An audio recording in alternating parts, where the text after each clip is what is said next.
Hello students, welcome to the PYQ series. और इसके अंदर basically we are going to start with the research methods in anthropology. ठीक है, हमने theories already कर चुके थे हम लोग। और ये जो चैप्टर है, this is one of the most evolving chapter in the whole syllabus of anthropology. ठीक है, इसके अंदर जो आपके पास इवॉल्विंग टेक्निक्स हैं, जो आपके पास इवॉल्विंग मेथड्स हैं, वहाँ से हमेशा सवाल पूछे जाते हैं। चाहे वो आपके पास कंप्यूटर सॉफ्टवेयर जैसे नवीवो हो गया, अल्टास TI हो गया, ऐसे कुछ कंप्यूटर सॉफ्टवेयर्स के ऊपर आपसे सवाल पूछ लिया जाए, आपसे एनालिसिस की जो टेक्निक्स हैं या फिर फील्ड वर्क की काफ़ी सारी जो मल्टी साइटेड एथनोग्राफीज या फिर मल्टी साइटेड फील्ड वर्क जो आ रहा है उसके बारे में सवाल पूछा जाए। हो सकता है कि आपसे रिफ्लेक्सिविटी के ऊपर सवाल पूछा जाए। तो इसलिए इस चैप्टर का जो पूरा का पूरा भौगोलीकरण है, भौगोलीकरण का मतलब क्या होता है कि पूरा का पूरा जो इसका स्कोप है वो हमें सबसे पहले देखना पड़ेगा। ठीक है, सो जो आपके पास एंथ्रोपोलॉजिकल रिसर्च है, it is divided into these 7 sections. ये पूरा का पूरा जो चैप्टर है, the first is the field work tradition. अब फील्ड वर्क ट्रेडिशन के अंदर जो सबसे ज्यादा इंपॉर्टेंट चीज है वो ये है that how field work have started, कि एग्जैक्टली इसकी स्टार्टिंग किस तरीके से हुई है, एंड देन फील्ड वर्क किस तरीके से इवॉल्व करा है। ठीक है, तो यहां पे आप सबसे पहले जो है वो क्लासिकल एवोल्यूशनिस्ट का नाम लिखते हैं कि क्लासिकल एवोल्यूशनिस्ट से धीरे धीरे फिर उसके बाद जो है वो अलग अलग जो नेचुरलिस्ट अपनी एक्सपीडिशंस करते हैं, and eventually from it we have the Bronislaw, we have the Franz Boas. Franz Boas के बाद इवेंचुअली आपके पास जो है वो मलिनोस्की आते हैं, जो कि पार्टिसिपेटरी ऑब्जर्वेशन को फील्ड वर्क ट्रेडिशन के साथ इंटीग्रेट करते हैं और फील्ड वर्क ट्रेडिशन थोड़ा सा इमर्सिव नेचर का होना स्टार्ट हो जाता है। फिर उसके बाद ब्रॉन्सा मलिनोस्की के बाद इवेंचुअली एक टर्न आता है, द टर्न टूवर्ड्स क्लिफर्ड गीट्स। वो टर्न किस तरीके से आता है, बिकॉज ब्रॉन्सा मलिनोस्की काफी सारी जो कंट्रोवर्सीज हैं उनके अंदर फंस जाते हैं। जैसे फॉर एग्जांपल उनकी जो डायरी है उसको पब्लिश किया जाता है आफ्टर द डेथ ऑफ मलिनोस्की, और वहां से पता चलता है कि मलिनोस्की के दिमाग में अब भी बहुत सारी चीजें थी जो कि उन्होंने अपने फील्ड वर्क ट्रेडिशन के अंदर जो है वो बातें नहीं की थी। सो क्लिफर्ड गीट्स अपनी जो इमर्सिव अप्रोच है वो देते हैं, सिंबॉलिक अप्रोच उससे इवॉल्व होती है, एंड देन फिर उसके बाद अभी हमने धीरे धीरे कुछ कंसेप्ट्स के ऊपर वजन देना स्टार्ट किया है, जैसे for example self reflexivity in the age of the post modernism, multi sited ethnography etcetera etcetera, जहां से अभी सवाल पूछे जाते हैं। जो पहले सवाल पूछे जाते थे वो बेसिकली यहां से पूछे जाते थे कि जो फील्ड वर्क ट्रेडिशन है वो किस तरीके से इमर्ज हुआ है। ठीक है, फिर उसके बाद there are certain core concepts. ठीक है, कोर कंसेप्ट्स जैसे फॉर एग्जांपल हॉलिस्टिक अप्रोच। अब holistic approach basically field work या फिर एंथ्रोपोलॉजिकल मेथड्स के अंदर किस तरीके से दिखाई दे सकती है, with the help of triangulation, with the help of the interdisciplinary methodologies etcetera etcetera. ठीक है, तो इसको थोड़ा सा आपको जो है वो इसको जो है वो आपको अच्छे तरीके से समझना है। देन उसके बाद इमर्जन क्या होता है, सेल्फ इमर्जन क्या होता है, रेपो क्या होता है, वाई एंथ्रोपोलॉजी और the field works in anthropology they are very unique, क्योंकि दीज आर इंटरडिसिप्लिनरी। इसके अंदर इमर्जन का बहुत बड़ा रोल है, सेल्फ रिफ्लेक्सिविटी का बहुत बड़ा रोल है, इसके अंदर रेपो बिल्डिंग एक्सरसाइज का बहुत बड़ा रोल है, और उसी के साथ साथ जो फील्ड वर्क एक्सपीरियंस है। अब फील्ड वर्क एक्सपीरियंस के अंदर ज्यादातर जो सवाल पूछे जाते हैं वो ये पूछे जाते हैं कि आपके पास व्हाट इज द गैप, और आपके पास जो थ्योरेटिकल हम फील्ड वर्क सोच के चलते हैं उसके और ग्राउंड लेवल सिचुएशन के ऊपर क्या एक बहुत बड़ा गैप रहता है, उसके बारे में आपको बातचीत करनी है। तो this is again a very important topic. तो जैसे फॉर एग्जांपल क्लिफर्ड गीट्स मोरक्को के अंदर जाते हैं, और इवन क्लिफर्ड गीट्स जब इंडोनेशिया के अंदर थे, तो इंडोनेशिया के अंदर वहां पे जब क्लिफर्ड गीट्स को ऐसा लगना शुरू हुआ that he is doing good for the society, he is self emerging himself, और धीरे धीरे वो सोसाइटी को अब सोल्यूशंस देगा, तो इवेंचुअली उसको वहां से भागना पड़ा, बिकॉज वहां पे दंगे शुरू हो गए थे। ठीक है, तो फिर उसके बाद वो मोरक्को जाते हैं। मोरक्को के अंदर अगेन पॉलिटिकल इम्बैलेंस शुरू हो जाता है, वहां से भी निकलना पड़ जाता है उनको। ठीक है, मोरक्को के अंदर अगेन जब उन्होंने फील्ड वर्क किया था, तो फील्ड वर्क जो इस्लाम के ऊपर उन्होंने काम किया, तो उनका सबसे बड़ा क्रिटिसिज्म ही ये बना है कि उन्होंने हिस्ट्री को अच्छे तरीके से नहीं समझा। क्यों? क्योंकि कभी टाइम ही नहीं मिला। तो हिस्ट्री को जब समझने का टाइम आया था, लोगों के साथ जो रेपो बना था, फिर उसके बाद पॉलिटिकल इंस्टेबिलिटी के कारण वहां से भागना पड़ गया। ठीक है, तो इवेंचुअली होता क्या है कि जो रियल लाइफ सिचुएशन है, it is way much difficult from what we have seen in the theory. तो इसके ऊपर सवाल पूछे जाते हैं, एथिक्स इन फील्ड वर्क के ऊपर सवाल पूछे जाते हैं कि बहुत बार जो है वो हम थ्योरी के अंदर ये समझते हैं that we have to curate the rapport etcetera etcetera, but eventually बहुत सारी चीज़ों का इंटरप्रिटेशन वहाँ पे हमें फील्ड वर्क पे निकालना पड़ता है। तो इसके regarding what we generally use is the collaborative approach, कि rather than we interpreting that what does they mean, हम उनको को-ऑथर ही बना लेते हैं कि आप लोग हमारे को-ऑथर हो, और जैसे जैसे मैं ड्राफ्ट लिखता चला जाऊंगा आप उसको चेक भी करते चले जाना। तो वहां पे जो सेल्फ रिफ्लेक्सिविटी है वो काफी ज्यादा इजी हो जाती है। ठीक है, सो ये आप आजकल जितने भी आप वर्क्स लिखेंगे, अगर किसी पर्टिकुलर ट्राइब के अंदर वो काम किया गया है या फिर किसी भी कम्युनिटी के अंदर काम किया गया है, तो उस कम्युनिटी का जो रिप्रेजेंटेटिव है वो उसका आपका जो है वो को ऑथर बन जाता है उस किताब के अंदर ही, उस एथनोग्राफी के अंदर ही। ठीक है, तो आपके पास इसके अंदर इन्फॉर्मेंट का रोल क्या रहता है? क्या आपको मल्टीपल इन्फॉर्मेंट्स रखने चाहिए? इन्फॉर्मेंट जो है वो कैसा होना चाहिए? ठीक है, क्योंकि अगर let's say you are in a particular village और डोमिनेंट कास्ट का इन्फॉर्मेंट है, तो वो अपनी कास्ट को क्यों गलत मानेगा? वो तो कहेगा कि भाई इन लोगों ने इंसाइट की थी वायलेंस। ठीक है, तो इन्फॉर्मेंट भी आपको सोच समझ के चूज करना पड़ता है। And then there are huge huge challenges of objectivity, क्योंकि objectivity is nothing but these are our interpretations. ठीक है, तो आपके पास फील्ड वर्क के अंदर क्या दिक्कतें आती हैं, इमर्जन क्या होता है, रेपो बिल्डिंग एक्सरसाइज किस तरीके से होती है, इन सारी चीजों के ऊपर सवाल पूछे जाते हैं। And I am very sure कि आगे चल के भी यहीं से सवाल पूछे जाएंगे। ठीक है, and then there are the data collection tools. Data collection tools को हमने 3 पार्ट्स के अंदर डिवाइड किया है। The first part, it is the observation based data collection tools. The second is the inquiry based, and the third one, it is the some of the specific instruments. These specific instruments, they are majorly supplementary. इनका जो है वो ज्यादातर supplementary role होता है और ज्यादातर आपके पास जो है वो क्वांटिटी ऑफ डेटा के ऊपर निर्भर कर रही होती है। ये कितना बड़ा डेटा कलेक्ट किया जाएगा उस चीज के ऊपर ये निर्भर कर रही होती है। ठीक है, observation, it is basically the participatory observation and non participatory observation. Non participatory observation का मतलब है कि आप बाहर खड़े हुए हो और बाहर खड़े होकर के यहां पे जो है वो आप ऑब्जर्व कर रहे हो that how this particular community it is working. It is the non-participatory observation that you are not participating in the community activities.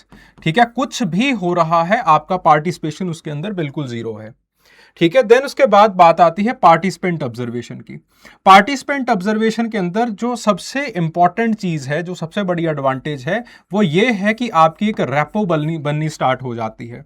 आप उसके अंदर इमर्स करना स्टार्ट कर देते हो। आपकी एक इंट्यूटिव थिंकिंग जो है वो शुरू हो जाती है, आप उनके पर्सपेक्टिव से सोचना शुरू कर देते हो। And in the participant observation, the objectivity it is enlarged. Non-participant observation के अंदर there is huge subjectivity. क्यों? क्योंकि आपने जो इंटरप्रेट किया एक पर्टिकुलर रिचुअल का मतलब, वो हो सकता है कि सामने वाला उस चीज को इंटरप्रेट ना कर पाए। इसीलिए रेडक्लिफ ब्राउन का जो स्ट्रक्चरल फंक्शनलिज्म है उसके इतने बड़े चैलेंजेस हैं, उसके बहुत ज्यादा प्रॉब्लम्स हैं, क्योंकि उन्होंने खुद वरांडा अप्रोच या फिर वरांडा एंथ्रोपोलॉजी जो है वो अपनाई थी। वो बहुत कम रिचुअल्स के अंदर उन्होंने पार्टिसिपेट किया था। देन उसके बाद इंक्वायरी बेस्ड, अब आपने ऑब्जर्वेशन कर लिया, आपने देख लिया कि उस पर्टिकुलर सोसाइटी के अंदर क्या क्या चीजें हो रही हैं। अगला जो स्टेप आता है वो आता है कि आप उनसे क्वेश्चंस पूछते हो। ठीक है, आप उनसे बैठते हो, क्योंकि रेपो ऑलरेडी आपकी बन चुकी है ठीक ठाक, तो आप उनसे क्वेश्चन पूछते हो, आप उनके साथ जो है वो बैठते हो, तालमेल बनाते हो। ठीक है, so that is the interview. Then उसके बाद अगर आप उसके सोशल स्ट्रक्चर को अच्छे तरीके से जानने की कोशिश करना चाहते हो या फिर जानना चाहते हो, then the genealogical method it is used. अगर आप एक पर्टिकुलर फिनोमिना को समझने की कोशिश कर रहे हो, then the case study method it is used. ठीक है, देन उसके बाद what are the specific instruments. Specific instruments का मतलब क्या है कि यहां से आपको जो है वो ज्यादातर जो एक क्वालिटी ऑफ डेटा है वो जनरेट होता है। अब quality of data has to be supplemented with the quantity of data, तभी आपके पास आप एक पर्टिकुलर थ्योरी की तरफ जा पाओगे। ठीक है, so to supplement this quality of data you have to generate the quantity of data, and the quantity of data it is generated by schedule and questionnaire. ठीक है, देन ये मेथड्स हैं। इन मेथड से basically you are going to cover और you are going to create, ठीक है। अब ये जो इन मेथड से you are going to create the data, जो भी आपके पास डेटा होगा वो आप क्यूरेट कर लेंगे, उसको आप हासिल कर लेंगे।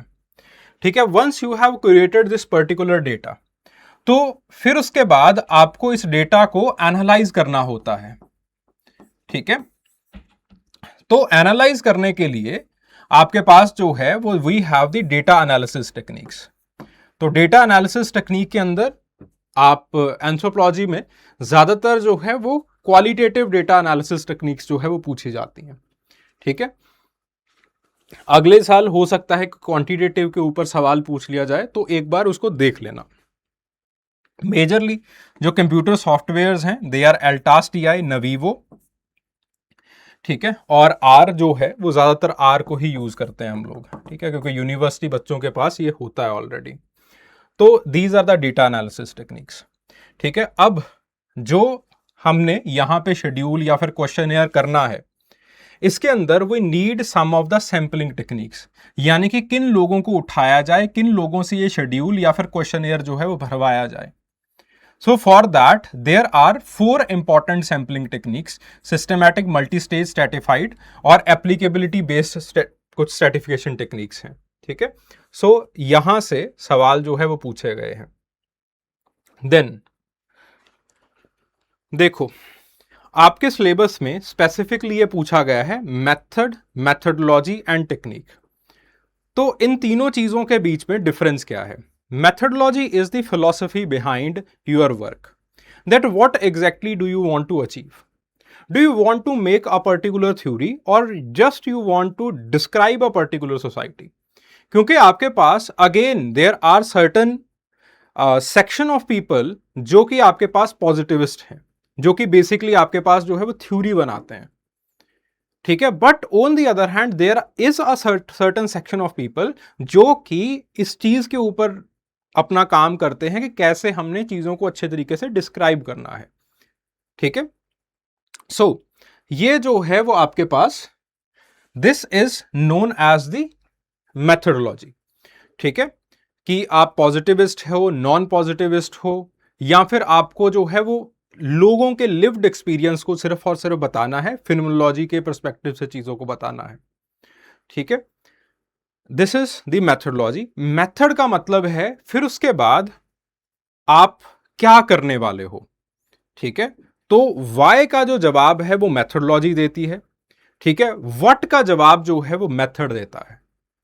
ठीक है, that what exactly are you going to do in that particular society. जैसे for example let's say I M मलिनोव्स्की, मैंने एक पर्टिकुलर थ्योरी बनानी है, मैंने ऑलरेडी फंक्शनलिज्म को पढ़ रखा है, and now I want to collect a particular set of data, या फिर I want to collect a particular quality of data, ताकि ये पूरी की पूरी जो थ्योरी है वो मैं सब्सटेंशिएट कर सकूं। So for that I will use the field work. ठीक है, मैं जो है वो वहां पे फील्ड वर्क करूंगा, मैं उन चीजों को जो है एकत्रित करूंगा, एक्सेट्रा एक्सेट्रा। तो फील्ड वर्क के अंदर मेरा पूरा का पूरा डिजाइन क्या है, मैं किन लोगों को उठाने वाला हूं, मैं किन लोगों से सवाल पूछने वाला हूं, एक्सेट्रा एक्सेट्रा। सो जो व्हाट है वहां पे that is answered by the method, and then there is technique. Technique का मतलब होता है how I am going to collect that particular data. तो उसको कलेक्ट करने के लिए whether I am observing some people, whether I am question, मैं सिर्फ और सिर्फ क्वेश्चन वहां पे फ्लोट कर रहा हूं, वहां से किस तरीके से डेटा को एक्सट्रैक्ट किया जाएगा। And again on the basis of the method मैं उस पर्टिकुलर डेटा का एनालिसिस करता हूं। ठीक है, that analysis it is known as the qualitative methods of the data collection. ठीक है, ज्यादातर आपके पास थीमेटिक एनालिसिस वगैरह ये सारी चीजें की जाती हैं, और आजकल हम इसको जो है वो we are using the computer software to do this. तो बेसिकली यहां से इस पर्टिकुलर थीम से सवाल पूछे जाते हैं। जो ये वाली चीजें हैं, the method and the epistemology, it belongs to the methodology. ठीक है, कि whether I am a positivist, whether I am a non positivist, या फिर मुझे जो है वो सिर्फ और सिर्फ लिव्ड एक्सपीरियंस के बारे में वहां पे बात करनी है। और फिर उसके बाद ये जो मैंने की डिस्टिंक्शन बताई है आपको टेक्निक, मेथड और मेथडोलॉजी के बीच में, ये आपसे पूछी जाती है। ठीक है, अभी part what are the emerging trends, यहां से फिर सवाल आजकल पूछे जा रहे हैं। आपके पास पार्टिसिपेटरी रूरल अप्रेजल है, पार्टिसिपेटरी लर्निंग एंड एक्शन है, यहां से सवाल पूछे गए हैं। What is the difference between both, और किस तरीके से पीआरए से धीरे धीरे पीएलए जो है वो स्थापित होता है, ये आपको समझ में आना चाहिए। And then what are the emerging trends. Emerging trends आजकल क्या हो रहा है, आजकल आपके पास एक्सपीरियंशियल और experimental anthropology, critical medical anthropology, multi sited ethnography, और आपके पास मल्टी स्पीसीज एथनोग्राफी या फिर मल्टी स्पीसीज फील्ड वर्क जो है वो हो रहा है। अभी राइटिंग के अंदर और प्रेजेंटेशन के अंदर क्या क्या जो है वो चेंजेस आई है। The first change it is कि अभी धीरे धीरे हमने इंटरप्रिटेशंस को काफी ज्यादा चेंज कर दिया है। और कैसे चेंज कर दिया है, now we are trying to become more reflexive. देखिए पहले क्या होता था, मलिनोव्स्की ऑलरेडी अपने दिमाग के अंदर एक पर्टिकुलर व्यू लेके गए थे, and according to that particular view Malinowski ने क्या किया कि उन्होंने उस पर्टिकुलर कल्चर को उस तरीके से लिखा। अब यहां पे मलिनोव्स्की ने एट द एंड उस पर्टिकुलर कल्चर को यूज किया है, उनको यूज किया है अपनी कलम के लिए, अपनी डिग्री के लिए, या फिर अपनी शोहरत के लिए। सो this is the authoritative method. जो ज्यादातर क्लासिकल एंथ्रोपोलॉजिस्ट हैं वो इसी अथॉरिटेटिव मेथड के ऊपर काम करते हैं। But on the other hand अभी हम कोलैबोरेटिव एंथ्रोपोलॉजी की तरफ जा रहे हैं, कि हम उन पर्टिकुलर समुदाय से जो कुछ लोग हैं जिनको पढ़ाई लिखाई आती है, उन लोगों को हम ले और वो हमारे वर्क के अंदर कोलैबोरेट करें, ताकि इससे होता क्या है, that the reflexivity it eventually increases. हमारा कोई भी कंसेप्ट है, हमारे दिमाग में कुछ भी चल रहा है ऐसी चीजें, हम उन चीजों को सुधार पाते हैं। ठीक है, सो इस तरीके से आपके पास अभी जो है वो एक रिफ्लेक्सिव टर्न आया है। और कंटेम्परेरी चैलेंजेस क्या है, वही चैलेंजेस इसके अंदर आपको लिखने हैं जो कि हमने ऑलरेडी फील्ड वर्क के यहां पे हल्के से बताए हैं। ठीक है, तो this is the whole scope. Again ये ऊपर से देखने में चैप्टर बड़ा छोटा सा लगता है, लेकिन जब इस चैप्टर के फैलाव को आप देखोगे ना, with the help of previous year questions, आपको समझ में आ जाएगा that this particular chapter is examining कि आपके पास कितना नॉलेज है। ठीक है, और तब तक आप क्वेश्चंस को सॉल्व नहीं कर पाओगे जब तक आपके पास अच्छा खासा नॉलेज बेस नहीं है इस पर्टिकुलर चैप्टर को समझाने का। ठीक है, ये इस चैप्टर की जो है वो मूल्य डिमांड है, मेजर डिमांड है। ठीक है, मैं दोबारा फिर से इस चीज को बता देता हूं। ठीक है, तो फील्ड वर्क ट्रेडिशन से क्वेश्चंस पूछे जाते हैं, किस तरीके से फील्ड वर्क ट्रेडिशन इवॉल्व हुआ है। फील्ड वर्क ट्रेडिशन के बाद जो कोर कंसेप्ट्स हैं कि कैसे फील्ड वर्क जो है वो एंथ्रोपोलॉजी को यूनिक बनाता है, इमर्जन क्या होता है, रैपो बिल्डिंग एक्सरसाइजेस क्या होती हैं। ठीक है, कैसे फील्ड वर्क के अंदर होलिस्टिक अप्रोच का डेमोन्स्ट्रेशन होता है। ठीक है, ये सारी चीजें अच्छे तरीके से कोर कंसेप्ट्स के अंदर कवर हो जाती हैं। What is the field experience, informant का रोल क्या रहता है, ऑब्जेक्टिविटी क्या होती है, एक्सेट्रा एक्सेट्रा, ये सारी चीजें। देन उसके बाद what are the data collection tools. ठीक है, अब देखो दोबारा फिर से अपने दिमाग में वही मेथड, मेथडोलॉजी और जो टेक्निक है उसको दिमाग के अंदर बैठाओ। what is a particular methodology? Methodology है that why I am doing so, कि मैं ये काम क्यों कर रहा हूं या फिर कर रही हूं। मुझे कोई थ्योरी बनानी है या फिर मुझे सिर्फ और सिर्फ उन लोगों को लिखना है, उन लोगों का लिव्ड एक्सपीरियंस लिखना है, क्या करना है एग्जैक्टली मुझे, ठीक है, sorry, why I want to do so, मुझे ये क्यों ही करना है। So that is known as methodology, ठीक है। दूसरी जो चीज आती है that is method, what I want to do, ठीक है, मुझे क्या करना है, मुझे वहां पे फील्ड वर्क करना है। जैसे फॉर एग्जाम्पल मलिनोव्स्की को एक थ्योरी बनानी थी, ठीक है, ऑलरेडी क्लासिकल एवोल्यूशनिस्ट जो है वो अगेन क्वालिटी ऑफ डेटा के ऊपर क्वांटिटी ऑफ डेटा के ऊपर जो है वो अपनी थ्योरीज बना रहे थे। उनके जो टीचर थे मिस्टर फ्रेजर, वो तो ऑलरेडी बहुत सारे लोगों को लिख चुके थे, खत थे, जो चिट्ठियां थी वो लिख चुके थे, क्वेश्चनेयर भरवा चुके थे, बहुत कुछ हो चुका था। So he already had a immense volume of data. But वहां से वो क्यों सेटिस्फाइड नहीं था? क्योंकि उसको ऐसा लगता था कि ये पर्टिकुलर डेटा जो है वो फ्लॉड है। मुझे अगर फंक्शनलिज्म की अपनी थ्योरी को सब्सटेंशिएट करना है, I need the quality of data, और उसके लिए ही used the field work approach. तो field work approach it is one of the method. Then उसके बाद बात आती है टेक्निक्स की, द डेटा कलेक्शन टूल्स, जो कि हमें यह बताती हैं that how to do so, आपको ये सारी चीजें कैसे करनी है। इसके अंदर 3 तरह की जो है वो टूल्स आ जाती हैं, observation, inquiry and specific instrumental tools. फिर उसके बाद फील्ड वर्क से पहले आप रिसर्च डिजाइन अपना बनाते हो कि किस तरीके से मैं पूरा का पूरा चीज़ों को प्लान करूंगा। उसके अंदर सैम्पलिंग टेक्निक्स होती हैं, और एक बार वो सारी चीज़ें, वो सारा डेटा जो है वो कलेक्ट हो जाता है, तो आप अच्छे तरीके से एक डेटा एनालिसिस कर पाते हो, ठीक है। This is methodology. और अभी क्या हो रहा है इंडिया के अंदर विलेज स्टडीज में, खास करके we are heavily investing in the PRA and PLA, participatory rural appraisal और पार्टिसिपेटरी लर्निंग एंड एक्शन के ऊपर हम काफी ज्यादा इन्वेस्टमेंट कर रहे हैं। तो ये काफी इंपॉर्टेंट हो जाते हैं, पहले भी यहां से सवाल पूछे जा चुके हैं, और because since it is the paper first, तो आपको इस चीज के ऊपर काफी क्लैरिटी होनी चाहिए कि दोनों के बीच में डिफरेंस क्या है and how from PRA the PLA has evolved. Then the emerging trends के अंदर जो कंटेम्परेरी चैलेंजेस हैं, ये वाले सारे चैलेंजेस वो आपको अच्छे तरीके से करने हैं।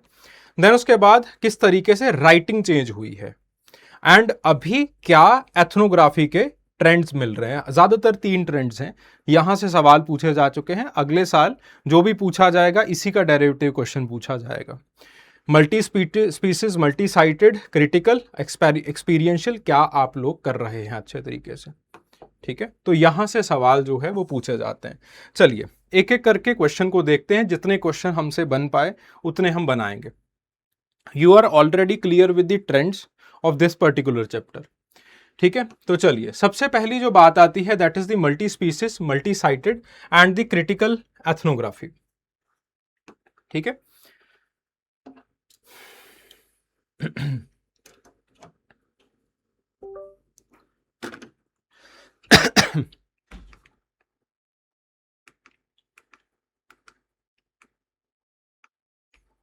ओके चलिए तो सबसे पहली जो चीज आती है that is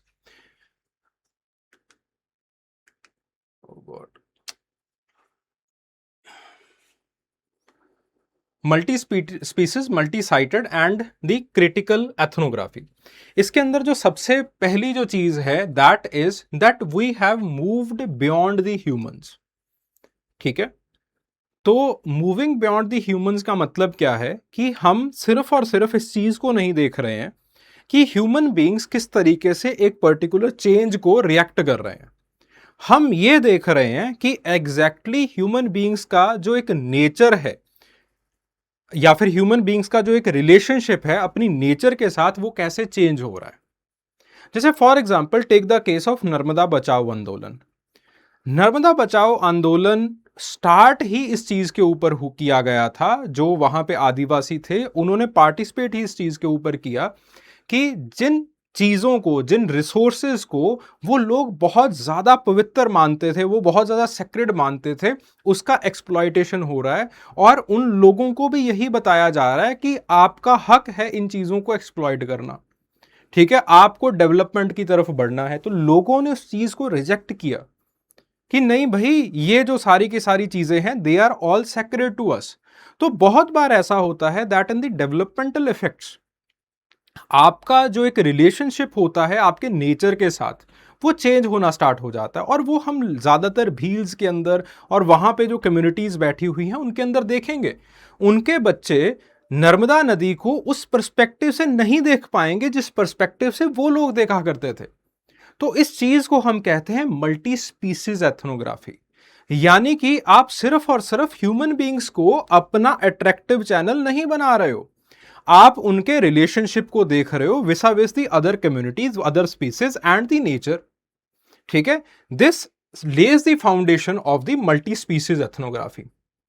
then multi sited ethnography. Multi sited ethnography on the other hand, ये एक तरह से हम देख सकते हैं कि लीला अबू लगोड़ के कामों से बनता है, ठीक है। ऑल दो मार्कस ने इसके अंदर काम किया है, लेकिन जब हम लीला अबू लगोड़ को पढ़ते हैं तो वो कहती हैं the culture is not a monolithic entity. कि जैसे फॉर एग्जांपल हमने पंजाबी कल्चर के बारे में बात कर दी, तो पंजाबी कल्चर का मतलब ये थोड़ी है कि सारे सुबह पराठे ही खा रहे हैं।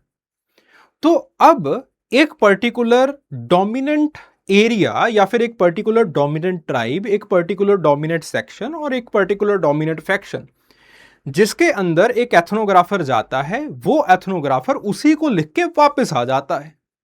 और हमें ऐसा लगता है दैट दिस पर्टिकुलर कल्चर, इसके अंदर सारे लोग कुछ ऐसा ही कर रहे हैं, ठीक है। So this is known as the multi sited ethnography. Multi sited ethnography का मतलब क्या है कि आप एक जगह के ऊपर सेटल नहीं होंगे, you will keep on moving, अलग अलग जगह के ऊपर आप मूव करेंगे ताकि हर किसी का पर्सपेक्टिव आपको समझ में आता रहे। तो इसके रिगार्डिंग जो एक कंसेप्ट रहता है that is known as positionality. Positionality का मतलब क्या है कि आपका एक्सपीरियंस हर एक चीज के रिगार्डिंग डिफरेंट होता है। आपका एक्सपीरियंस, जब आप लेट से क्रिकेट मैच देख रहे हैं, आप स्टेडियम में हो, वो एक्सपीरियंस डिफरेंट होगा। आप ह्यूमिडिटी को देखेंगे, आप जो है वो लोगों के एंथुजियाज्म को देखेंगे। विसाविस जब आप टीवी के सामने बैठे हुए, तो वहां पे आप एंथुजियाज्म, उस ह्यूमिडिटी को नहीं महसूस कर पाएंगे। आप वहां पे सिर्फ और सिर्फ नंबर्स को देखेंगे कि इन नंबर्स के हिसाब से, इस प्लेयर की फॉर्म के हिसाब से क्या हम जीत पाएंगे, क्या हम नहीं जीत पाएंगे। तो ऐसा नहीं है कि एक बुरा है और एक बहुत अच्छा है, ऐसा बिल्कुल भी नहीं है, लेकिन दोनों के अपने अपने देखने के नजरिए हैं। तो एक एथनोग्राफर जिसको एक पर्टिकुलर कम्युनिटी को कवर करना है या फिर एक पर्टिकुलर प्रोसेस को कवर करना है, तो उसको मूव होना पड़ेगा एक जगह से दूसरी जगह, तीसरी जगह। ज्यादातर माइग्रेशंस और उनके ट्रेंड्स को देखने के लिए हम इस अप्रोच को यूटिलाइज करते हैं और ये आजकल काफी इंपॉर्टेंट है। Then the critical ethnography. Critical ethnography basically ये देखती है कि कैसे जो पावर स्ट्रक्चर्स हैं वो धीरे धीरे आपके रिलेशनशिप्स को चेंज करते हैं।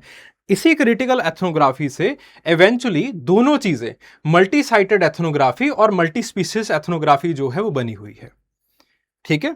इस चीज को सोचिए। क्रिटिकल एंथ्रोपोलॉजी का मतलब क्या है, that how the power it is reshaping your consciousness, it is reshaping the way you are thinking, ठीक है। तो अगेन मल्टी साइटेड एथनोग्राफी क्या चाहती है कि बेसिकली आप पावर स्ट्रक्चर्स को देखें, आप हर एक पर्सपेक्टिव को देखें। जब एक वायलेंस होता है तो उस वायलेंस को देखने का नजरिया, उस वायलेंस को देखने का जो एक्सपीरियंस है, वो एक दलित का बड़ा अलग होता है और एक डोमिनेंट कास्ट जो कि उस वायलेंस के अंदर भी डोमिनेंट थी, उसका नजरिया बहुत अलग होता है। तो क्रिटिकल मेडिकल या फिर क्रिटिकल एंथ्रोपोलॉजी वो देखती है, क्योंकि पावर दोनों में there is a great amount of power differential. तो उस पावर डिफरेंशियल को कैप्चर करने के लिए आप मल्टी साइटेड एथनोग्राफी करेंगे।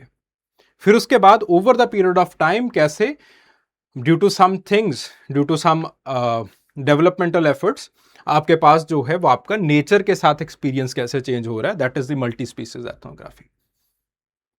ठीक है। So the contemporary anthropology it has और the ethnography it has moved beyond the single bounded village etcetera, और उसके बारे में हमने बात कर दी है। ठीक है, तो अब ये सारी चीजें आई कैसे?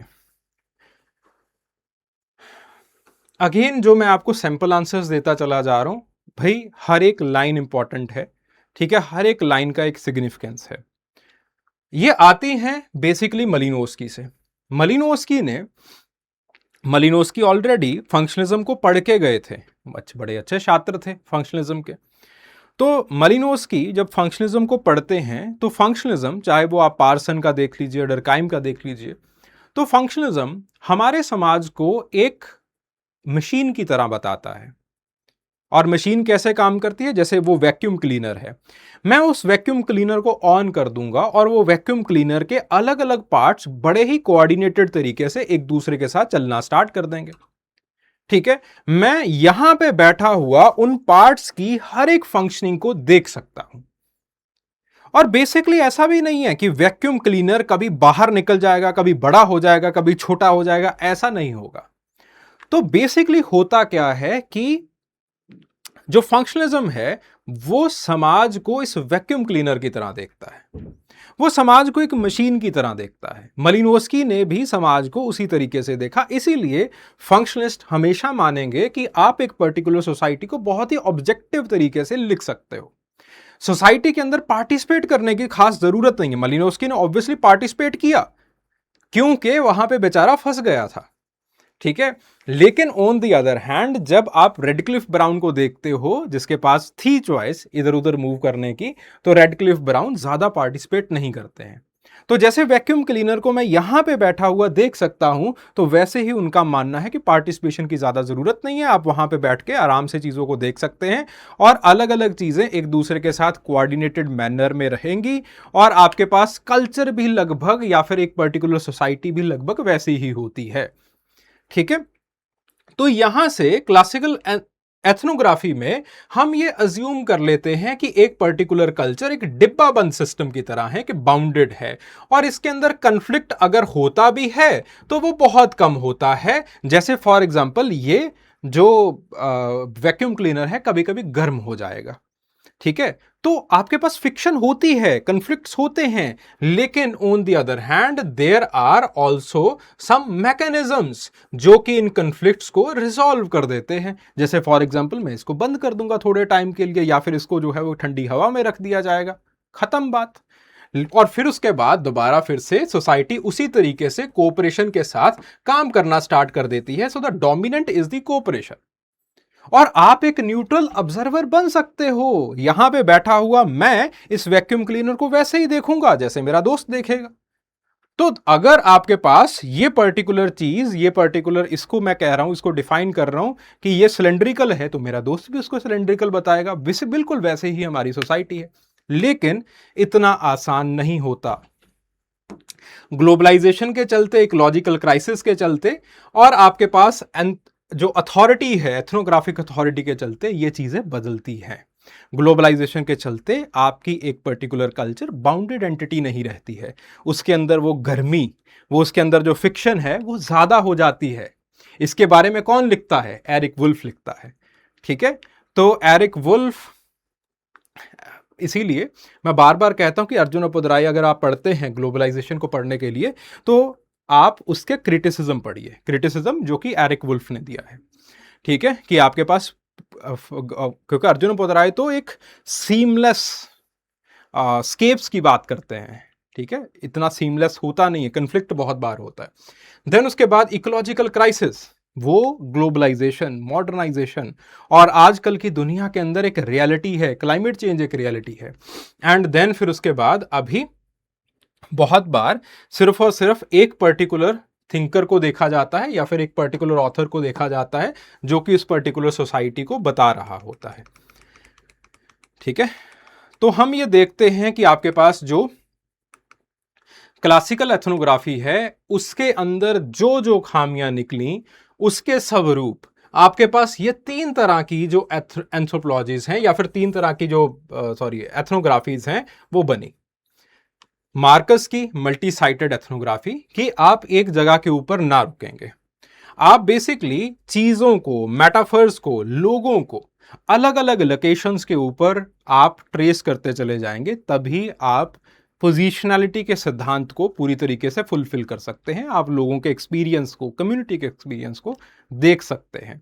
तो इससे होता क्या है कि जो एक अथॉरिटी इसको बना रही थी, जैसे फॉर एग्जाम्पल अगर मैंने इसको कह दिया कि ये बड़ा अच्छा है, मैंने अपनी किताब के अंदर लिख दिया और ये किताब इवेंचुअली पॉपुलराइज हो जाती है, तो इसका मतलब क्या है कि मेरी कलम ने इसको अच्छे तरीके से बताया, अच्छा बताया, और ये इवेंचुअली इसका स्टीरियोटाइप बन गया कि वैक्यूम क्लीनर तो बहुत अच्छा है। ठीक है, उसी तरीके से आपके पास जो है सोसाइटी काम करती है। तो आपको मल्टी साइटेड एथनोग्राफी करनी पड़ेगी, हर एक इंसान के नजरिए को आपको बताना पड़ेगा। और इसके साथ होता क्या है कि इसके साथ आपके पास जो है एक रिफ्लेक्सिविटी आती है। आप अपने नजरिए को क्वेश्चन करना स्टार्ट कर देते हैं कि क्या मैं सही था, क्या उसकी बात सही थी, एक्सेट्रा एक्सेट्रा। ठीक है, देन उसके बाद बात आती है मल्टी स्पीसीज एथनोग्राफी की। मल्टी स्पीसीज एथनोग्राफी का जो कि डोना हरावे, एना सिंह और इन सब लोगों ने काम किया है, वो कहती हैं कि बेसिकली आपके पास जो है, जो ह्यूमन और नॉन ह्यूमन इंटेगलमेंट्स हैं, that you have to move beyond humans. ठीक है, तो आपको रिलेशनशिप को जो है वो देखना पड़ेगा।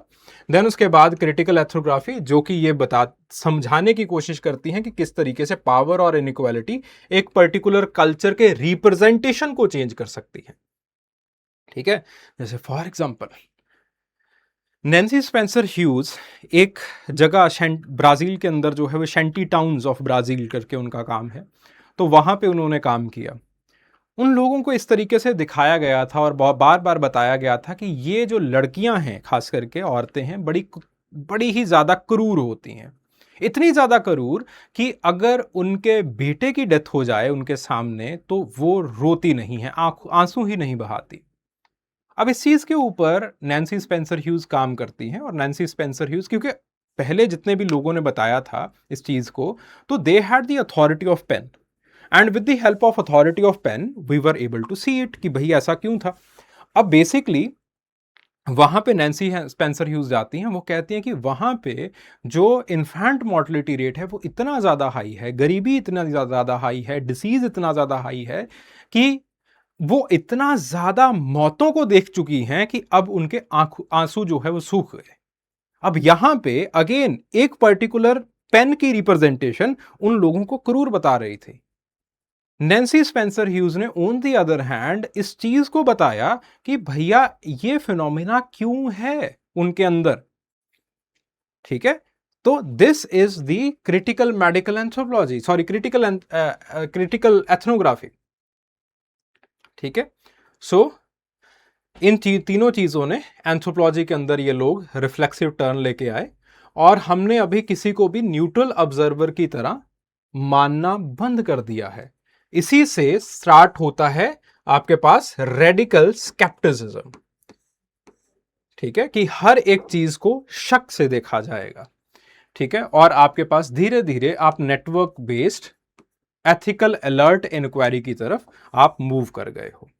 ठीक है, और इसके नीचे मैंने जॉर्ज मार्कस और इन सब लोगों के बारे में लिखा है, एक बार जरा सा इसको पढ़ लीजिएगा।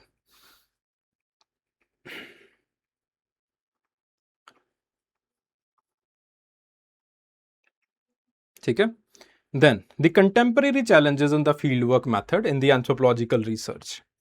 तो क्या चैलेंजेस अभी फील्ड वर्क के अंदर हमें देखने को मिल रहे हैं? तो सबसे पहली जो चीज आती है, देखो इंट्रो के अंदर ही मैंने ये बता दिया है कि भाई सबसे बड़े चैलेंज क्या है। सबसे बड़े चैलेंज वही जो ऊपर हमने बताए वही है। पहला चैलेंज है कि आजकल, जैसे मलिनोस्की साहब कहा करते थे कि सोसाइटी आपकी बाउंडेड है, आजकल कुछ बाउंडेड नहीं है, कुछ आपके पास इतना ज्यादा सिंक्रोनस नहीं है, कन्फ्लिक्ट हर जगह के ऊपर है, और आपके पास चेंज बहुत तेजी से हो रहा है।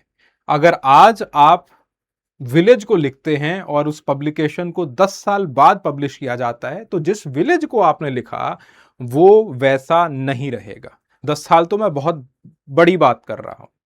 ठीक है, जैसे फॉर एग्जांपल सिद्धू मूसेवाले का विलेज था मूसा, तो वो जो विलेज था, वो जब सिद्धू को कोई जानता नहीं था, या फिर वो जो है वो ही वॉज ग्रोइंग अप, तो वहाँ पे शायद कोई बस भी नहीं जाया करती थी। It was one of the most backward villages, ठीक है। तो फिर उसके बाद जैसे ही लोगों ने उनको जानना स्टार्ट किया, वो पॉपुलराइज हो गया, तो इवेंचुअली द विलेज, वहाँ पे जो नेटवर्क थे और वो जो है वो बढ़े, ट्रांसपोर्टेशन इंक्रीज हुई, ठीक है। अब उस विलेज के अंदर पैसा आना स्टार्ट हुआ, एक्सेट्रा एक्सेट्रा, चीज़ें आगे बढ़ी। तो यहाँ पे जो इंपॉर्टेंट चीज़ है वो है चेंज, कि मीडिया के पर्सपेक्टिव से जब मीडिया एक इंसान को पकड़ लेती है तो जो बैकवर्ड से बैकवर्ड विलेज होता है वो भी धीरे धीरे बढ़ना स्टार्ट हो जाता है। देन उसके बाद पॉलिटिकली न्यूट्रल, अगेन वही पोजिशनलिटी का सिद्धांत आ जाता है कि आप पॉलिटिकली न्यूट्रल नहीं हो सकते।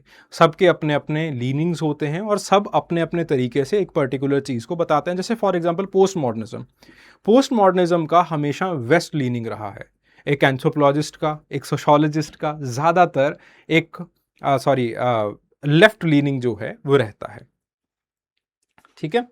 So the contemporary field works इसी चीज़ को देखने की कोशिश करते हैं। अभी हम मोबिलिटी को, डिजिटैलिटी को, एथिक्स को, पावर को नेविगेट करने की कोशिश करते हैं, ठीक है। तो जो क्लासिकल फील्ड वर्क है उसने ये मान लिया था कि एक छोटी सी कम्युनिटी के अंदर आपको जो है वो काम करके आना है, लॉन्ग टर्म इमर्जन करेंगे, सब कुछ जो है वो सही हो जाएगा। लेकिन अभी जो है वो चैलेंजेस क्या आ रहे हैं? The first challenge, it is the gate keeping. बहुत बार आपको कम्युनिटी के अंदर नहीं घुसने दिया जाता। जैसे फॉर एग्जाम्पल आप एक पर्टिकुलर विलेज के अंदर जाते हैं और उस पर्टिकुलर विलेज के अंदर आपको बहुत बार ऐसे इंस्टांसेस होते हैं कि आपको घुसने ना दिया जाएगा, ठीक है। तो औरतों से मिलने नहीं दिया जाता है, ठीक है। बहुत बार कुछ चीज़ों के बारे में सीक्रेसी रखी जाती है। देन उसके बाद consent, informed consent before the partial, और आपके पास जो है वो informed consent it becomes very partial जब आप व्हाट्सएप ग्रुप्स या फिर डिजिटली किसी चीज़ को देख रहे हो, ठीक है। जैसे फॉर एग्जाम्पल लेट्स से आप एक पर्टिकुलर विलेज के अंदर गए और उन विलेजर्स को आप बहुत पसंद आए और उन्होंने अपने व्हाट्सएप ग्रुप में आपको ऐड कर लिया। आपको भी ऐसा लगा कि भाई यहाँ से मुझे काफ़ी अच्छे इंसाइट्स मिल सकते हैं इनकी बातों से, और मैं इसके अंदर ऐड हो जाता हूँ, ये मेरी एक और नेक्स्ट लेवल की पार्टिसिपेटरी ऑब्जर्वेशन हो जाएगी। लेकिन फिर उसके बाद जो जो वहाँ पे बातें हुई, क्या आप उन चीज़ों को लिख सकते हैं? ठीक है, क्या आपके एथिक्स इस चीज़ को, इन्फॉर्म्ड कंसेंट उसके अंदर है या फिर नहीं है? कई लोग इसका इंटरप्रिटेशन करते हैं कि उन लोगों ने हमें ऐड किया है तो obviously there is a informed consent. कई लोग कहते हैं कि नहीं, इन्फॉर्म्ड कंसेंट उसके अंदर नहीं है, आप उन चीज़ों को नहीं लिख सकते। तो ये जो इन्फॉर्म्ड कंसेंट और जो एथिक्स की बाउंड्री है ये काफ़ी ज़्यादा अभी ब्लर हो चुकी है, ठीक है। देन उसके बाद बात आती है पोजिशनैलिटी की। तो पोजिशनैलिटी के अंदर बहुत बार ऐसा देखा जाता है कि रिसर्चर की एक कास्ट है, एक जेंडर है, एक रिलीजन होता है, तो उन चीज़ों को देख करके उनका एक्सेस बहुत सारी चीज़ों को डिनाई कर दिया जाता है, जिसकी वजह से बेसिकली आप एक पर्टिकुलर पोजीशन को ही लिख पाते हैं या फिर एक पर्टिकुलर सेक्शन को ही लिख पाते हैं। देन उसके बाद the safety and wellbeing, field work in the conflict zones, वहां पे अगेन प्रॉब्लम हो जाती है। एपिडेमिक्स के अंदर जब आप फील्ड वर्क करते हो वहां पे प्रॉब्लम हो जाती है, ठीक है। ऑनलाइन हरासमेंट की आजकल प्रॉब्लम्स आ रही हैं। देन उसके बाद सैम्पलिंग एंड रिप्रेजेंटेशन, ठीक है। सो आपके पास the mobility of the platform workers, जैसे फॉर एग्जांपल आप गिग वर्कर्स के अंदर काम करना चाहते हो, ठीक है, आप कुछ माइग्रेंट वर्कर्स के अंदर काम करना चाहते हो, तो वहां पे अगेन उनको उठाना, उनकी सैम्पलिंग करना वो बहुत ज़्यादा डिफिकल्ट हो जाता है, ठीक है। तो आपके पास इसके अंदर, इसके लिए क्रिस्टीन हाइन ने काम किया है, काफ़ी लंबा चौड़ा काम है, नीचे मैंने उनके काम को लिख रखा है, तो इसको पढ़ लीजिएगा। देन उसके बाद there is immense amount of data overload. Then उसके बाद there is representation and voice. Writing culture debate के अंदर जब हम क्लिफर्ड और मार्कस को देखते हैं तो अगेन हम देखते हैं कि बेसिकली उन्होंने बताया है कि कैसे over the period of time the ethnographies that were written they are not reflexive, ठीक है। लोगों ने अपने जो स्टीरियोटाइप्स हैं वो अपनी एथनोग्राफीज के अंदर जो है वो लिख रखे थे, या फिर उनको किसी ना किसी अच्छे तरीके से जो है वो बना के लिखा हुआ था, ठीक है। तो अभी क्या हो रहा है, अभी धीरे धीरे हम फेस्ड कंसेंट को हमने इंट्रोड्यूस किया है, ट्रायंगुलेशन मेथड को इंट्रोड्यूस किया है, डी पार्टिसिपेशन ये अभी वैसे हार्डर हो चुकी है, लेकिन इसको हम अगेन पुश करने की कोशिश कर रहे हैं। हम मल्टी साइटेड एथनोग्राफीज को पुश करने की कोशिश कर रहे हैं, हम रिफ्लेक्सिव फील्ड वर्क को पुश करने की कोशिश कर रहे हैं। ठीक है, तो इसको ज़रूर पढ़िएगा। इसके अंदर जो जैन ब्रीमन का कंसेप्ट है वो सारी चीज़ें इसमें मैंने अगेन क्रिस्टिन हाइन का वर्चुअल एथनोग्राफी के अंदर जो काम था, उन्होंने किसके ऊपर ये काम लिखा, फिर उसके बाद जो है वो आपके पास किस तरीके से एथनोग्राफी फॉर इंटरनेट लिखी जाती है, जहाँ पे आपके पास एम्बॉडिड, एम्बेडेड एंड एवरीडे का कंसेप्ट जो है 3 E's का कंसेप्ट दिया जाता है। सारा पिंक की जो डूइंग सेंसरी एथनोग्राफी है, तो उसके ऊपर जस्ट इसको एक बार देख लीजिएगा, नॉट वेरी इंपॉर्टेंट। ठीक है, तो ये है। अब इसको ऑनलाइन कम्युनिटीज के अंदर जो काम करते हैं ना, इसको हम कहते हैं एथनोग्राफी नहीं कहते, इसको आजकल एक नया वर्ड चला, नेटनोग्राफी। ठीक है, चलो then applicability of the various sampling techniques. तो 2 तरीके की सैम्पलिंग टेक्निक्स होती हैं, एक है प्रोबेबिलिटी, दूसरी है नॉन प्रोबेबिलिटी। प्रोबेबिलिटी के अंदर random sampling, systematic, stratified, cluster, multi stage, ये सारी आ जाती हैं। ठीक है, जो नॉन प्रोबेबिलिटी है उसके अंदर परपोजिव, स्नोबॉल, कोटा, कन्वीन्स, थ्योरेटिकल, ये आ जाती है। इसके अंदर जो इंपॉर्टेंट है वो है हमारे लिए स्नोबॉल। ठीक है, इनके अंदर रैंडम, सिस्टमैटिक, स्ट्रेटिफाइड, ये 3 इंपॉर्टेंट है। तो वर्ड सारे लिख दीजिएगा, टर्म सारे लिख दीजिएगा। जब इसको समझाने की बात आती है, 10 मार्कर आता है यूजली ऐसा कुछ क्वेश्चन, तो उसमें से कुछ चीज़ें उठा करके आप समझा सकते हो। जैसे सिंपल, रैंडम या फिर सिस्टमैटिक सैम्पलिंग के अंदर जो रैंडम सैम्पलिंग टेक्निक है उसका मतलब ये है कि जैसे फॉर एग्जांपल आप ये पूछना चाहते हो कि वोट किसको डालोगे, तो नुक्कड़ पे खड़े हो जाइए, ऐसे ही लोगों को उठाना स्टार्ट कर दीजिए, तू आजा, तू आजा, तू आजा। That is random sampling. Then उसके बाद सिस्टमैटिक सैम्पलिंग। सिस्टमैटिक सैम्पलिंग का मतलब क्या होता है, आपने ये सिस्टम बना लिया कि हर दूसरे इंसान को पकड़ना है, तो आप मूव करेंगे और हर एक दूसरे इंसान को पकड़ते चले जाएंगे, पूछते चले जाएंगे उससे। Then the stratified sampling. Stratified sampling का मतलब क्या है कि आपने ये निर्धारित कर दिया कि मुझे मेन, विमेन, फिर उसके बाद अलग अलग कास्ट के बीच में से इतने लोगों को उठाना है और उनका रवैया देखना है। ठीक है, देन उसके बाद मल्टी स्टेज सैम्पलिंग। ये ज़्यादातर large area welfare impact studies के अंदर किया जाता है कि आपके पास डिस्ट्रिक्ट के ऊपर इस पर्टिकुलर पॉलिसी का क्या इम्पैक्ट हुआ है, पैसा यहाँ पे कितना लगा, फिर उसके बाद ब्लॉक के अंदर क्या हुआ है, फिर विलेज में क्या हुआ है, वहाँ पे इसको यूज़ किया जाता है। देन उसके बाद परपोजिव। परपोजिव के अंदर क्या होता है, हम स्पेसिफिकली जो इंफॉर्मेशन रिच इंफॉर्मेंट्स हैं उनको उठाते हैं। ठीक है, प्रीस्ट को उठाया जाएगा, सरपंच को उठाया जाएगा, पंचों को उठा लिया जाएगा। उठाने का मतलब क्या है कि उनको, उनसे सवाल पूछे जाएंगे। ठीक है, तो दैट इज द परपोजिव सैम्पलिंग, कि ज्यादातर जो सोशल लोग हैं, जो सोशल लीडर्स हैं, उनको उठाया जाएगा। देन उसके बाद there is a snowball sampling. Snowball sampling का मतलब क्या होता है कि हम जो हिडन लोग हैं, दैट इज स्नोबॉलिंग। जो हिडन लोग हैं, हिडन लोग कैसे, फॉर एग्जाम्पल अब आपने जोमेटो से ऑर्डर किया, तो आप तो विजिबल हो भाई। ठीक है, आप यहीं पे रहोगे, आपके पास पैसा है, तभी आप जोमेटो से ऑर्डर कर पा रहे हो। लेकिन ऑन द अदर हैंड जो जोमेटो से आपका ऑर्डर लेके आ रहा है, उसकी स्नोबॉलिंग है। ठीक है, that is the hidden one. वो कभी डिस्ट्रेस माइग्रेशन के चलते बाहर से आपके पास आ रहा है, ठीक है, and over the period of time वो ओवरले हो जाएगा या फिर वो जो है वो काम छोड़ के चला जाएगा। This is known as snowball sampling, कि आप इन लोगों को उठाते हो। देन उसके बाद बात आती है the theoretical sampling. Theoretical sampling grounded theory के अंदर जो है वो यूज होती है। वहां पे आप बेसिकली ये देखते हो कि एग्जैक्टली इस थ्योरी को समझाने के लिए, इस थ्योरी को सेंसिबल बनाने के लिए किन लोगों की जरूरत है, उसके हिसाब से, उस ग्राउंडेड थ्योरी के हिसाब से आप चीजों को उठा लेते हो। यहाँ पे elite capture, gate keeper, biases, वही जो ऊपर वाले सारे पॉइंट्स हमने लिखे थे प्रॉब्लम्स के अंदर, वो सारे पॉइंट्स आप यहाँ पे लिख सकते हो। ठीक है, सो ये चीजें हैं। अब इसके अंदर देयर आर सर्टेन स्टडीज, जैसे फॉर एग्जांपल ब्रोंसा मलिनोस्की का मैंने बताया है कि उसके ऊपर रिवर्स ने कैसे काम किया था, और आपके पास जो है वो किस तरीके से रिवर्स का जो वर्क है और इसको एक्चुअल लाइफ का जो है वो एक ग्रंथ माना गया, और वो सारी चीज़ें। और फिर उसके बाद जो है वो इन दी डिस्कवरी ऑफ ग्राउंडेड थ्योरी, स्टॉस ने किस तरीके से थ्योरेटिकल सैम्पलिंग को पेश किया था। फिर उसके बाद लिंकन और गूबा का काम नेचुरलिस्ट इंक्वायरी के अंदर वो क्या है।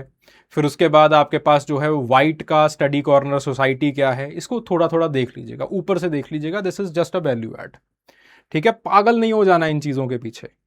ओके, तो ये चीज़ें ना यार वैल्यू ऐड होती हैं। ठीक है, ये चीज़ें they are the cherry on top. Cake उन्हीं चीज़ों से बनेगा। ठीक है, अगर आप चीज़ के खा रहे हो तो चीज़ से ही बना होना चाहिए, वो चेरीज से नहीं बना होता। ठीक है, so these things they are like dhania, dhania on your सब्जी। ठीक है, तो धनिया की सब्जी नहीं बनती है, धनिया सब्जी के ऊपर डाला जाता है, तो ये वो धनिया होता है। ठीक है, तो इनको अगर पढ़ना है तो उसी पर्सपेक्टिव से पढ़ना है। ठीक है, जो जहान का काम पड़ा हुआ है और आप इन चीज़ों को पढ़ रहे हो तो मूर्खता है वो।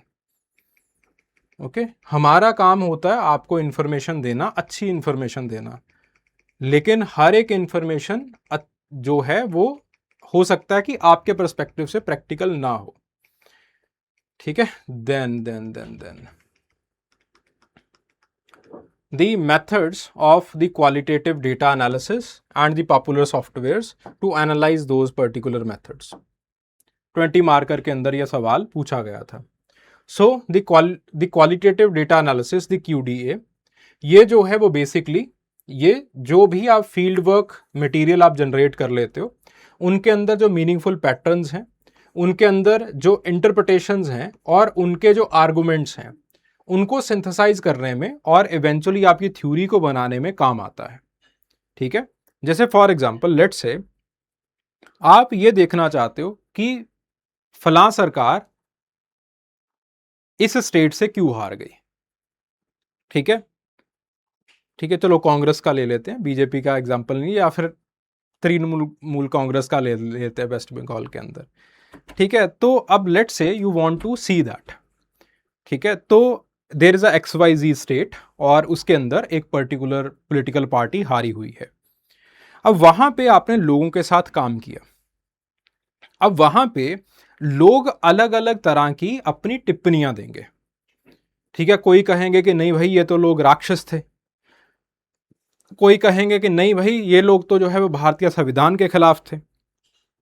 तो इस तरीके से फिर उसके बाद आपको बहुत सारा डेटा, रैंडम डेटा मिल जाएगा, लोग रैंडम ऐसी इधर उधर की बातें भी करेंगे। ठीक है, अब वहां पे जो पहला स्टेप आता है that is known as the content analysis. ठीक है, कंटेंट एनालिसिस के अंदर आप क्या करते हो कि जो मीनिंगफुल पैटर्न्स हैं, ठीक है, जो आपके पास जो है वो मैनिफेस्ट्स हैं, लेटेंट कैटेगरीज हैं, उन सारी चीजों को देखते हो। जैसे लेटेंट कैटेगरीज क्या हो गई, लेट्स से इन लोगों ने, लोग कह रहे हैं कि ये लोग तो राक्षस थे। अब लेटेंट कैटेगरी क्या है, दी वर्क्स, कि राक्षसों जैसे काम करे होंगे, क्योंकि दिखता तो कोई नहीं है राक्षस जैसा। ठीक है, तो अब इनके जैसे काम करे होंगे इन्होंने, तो क्या काम करे, तो these are the latent categories. Content analysis के अंदर उनके साथ बातचीत करने से आपको उन लेटेंट कैटेगरीज के बारे में पता चलता है। देन उसके बाद बात आती है थीमेटिक एनालिसिस की। थीमेटिक एनालिसिस के अंदर आप इंडक्टिव कोडिंग करते हो। ठीक है, तो with the help of the inductive coding आप अलग अलग जो डेटा सेट्स हैं या फिर अलग अलग जो थीम्स हैं उनको आप बनाना स्टार्ट करते हो, उनको आप डेवलप करना स्टार्ट करते हो। ठीक है, थीम्स किस तरीके से, फॉर एग्जांपल लेट्स से वही पॉलिटिकल पार्टी हारी हुई है, तो अब वहां पे आप थीम्स बना लोगे that they didn't did any work. फिर उसके बाद उन्होंने कुछ ऐसे स्टेप्स लिए थे जो कि सर जो गवर्नमेंट जो कि आपके पास पब्लिक है उसने उसको सही नहीं समझा। फिर उसके बाद there were the acts of violence, there were the rape violences that has happened, जिसकी वजह से आउटरेज हुआ है। So these are the different themes. ठीक है, इसको हम कहते हैं कोडिंग करना। कोडिंग करने का मतलब क्या है कि हम वाई वाई वाई वाई पूछते पूछते ऐसा क्यों हुआ, ऐसा क्यों कहा, ऐसा क्यों कहा, ऐसा क्यों हो सकता है, ऐसा क्यों हो सकता है, हम कुछ थीम्स को उठा लेते हैं, थीम्स बना लेते हैं। That is known as the thematic analysis. Then उसके बाद बात आती है नरेटिव एनालिसिस। नरेटिव एनालिसिस से हमें यह पता चलता है कि क्या स्ट्रिक्टली प्रोहिबिटेड था और क्या थोड़ा बहुत चलता है। तो नरेटिव एनालिसिस से हमें बेसिकली ये चीज़ें पता चल जाती हैं, ठीक है। हमें नरेटिव एनालिसिस से ये पता चलता है कि लोग अपनी स्टोरीज को किस तरीके से आर्टिकुलेट करते हैं, और वहां से हमें उनके नॉर्म्स के बारे में, यूजुअल नॉर्म्स के बारे में पता चल जाता है। देन उसके बाद डिस्कोर्स एनालिसिस। डिस्कोर्स एनालिसिस के अंदर हम लैंग्वेज को एनालाइज करते हैं, and with the help of the linguistic analysis हम उनकी आइडियोलॉजी के ऊपर एक रिफ्लेक्शन डालने की कोशिश करते हैं। देन उसके बाद ग्राउंडेड थ्योरी। ग्राउंडेड थ्योरी के अंदर हम अगेन कोडिंग करते हैं और अलग अलग चीज़ों को आपस में कंपेयर करते हैं, so that we can make और we can come to a particular conclusion, ठीक है। देन उसके बाद फिल्मोलॉजिकल एनालिसिस। फिल्मोलॉजिकल एनालिसिस के अंदर on the basis of the linguistic analysis हम ये समझने की कोशिश करते हैं कि इस पर्टिकुलर सोसाइटी के अंदर जो लोगों का एक्सपीरियंस है, किस चीज़ के रिगार्डिंग बहुत ख़राब रहा, किस चीज़ के रिगार्डिंग बहुत बढ़िया रहा, किस चीज़ के रिगार्डिंग ग्रे एरियाज में रहा, एक्सेट्रा एक्सेट्रा। देन उसके बाद क्लिफर्ड गेट्स की थिक डिस्क्रिप्शन भी इसी के अंदर आती है, और फ्रेमवर्क एनालिसिस भी आता है इसी के अंदर, ठीक है। Not very important framework analysis, लेकिन ये ऊपर वाली चीज़ें इंपॉर्टेंट हैं, इसको देख लीजिएगा। फिर उसके बाद एक बार आप चीज़ों को बना लेते हो, आप कोड कर लेते हो, आप उसके थीम्स को डेवलप कर लेते हो, आप उसका अच्छे से इंटरप्रिटेशन निकाल लेते हो, जैसे क्लिफर्ड गेट्स ने निकाला था, तो वहां से एक पर्टिकुलर थ्योरी बन जाती है। फिर उसके बाद आप उसको प्रेजेंटेशन लोगों के सामने with the help of writing, with the help of speech, with the help of movie आप दे सकते हो, ठीक है। अब ये पूरा आपको एनालिसिस करना है भाई, आपको ये सारी चीज़ें करनी है, नरेटिव एनालिसिस करना है, डिस्कोर्स एनालिसिस करना है, थीमेटिक एनालिसिस करना है। अब ये सारी चीज़ें करने के लिए you need some of the computer softwares. उसके अंदर जो इंपॉर्टेंट हो जाता है दैट इज़ नवीवो। बड़े अच्छे तरीके से कोडिंग हो जाती है इसमें, थीम्स निकल के आ जाती हैं, मेमोज। देन उसके बाद एल्टास टीआई, फिर उसके बाद जो है वो मैक्स डीए, डेजोस, आर, ये जो है वो सारे के सारे इंपॉर्टेंट हैं, ठीक है। तो ये जो सॉफ्टवेयर्स हैं ये ऑर्गेनाइजेशन ऑफ द डेटा, उसके बाद डेटा गुम होने का खतरा कम हो जाता है, देन उसके बाद ट्रांसपेरेंसी, देन उसके बाद उसके ऑडिट करने की जो क्षमता है वो उसको इंक्रीज कर देता है, ठीक है।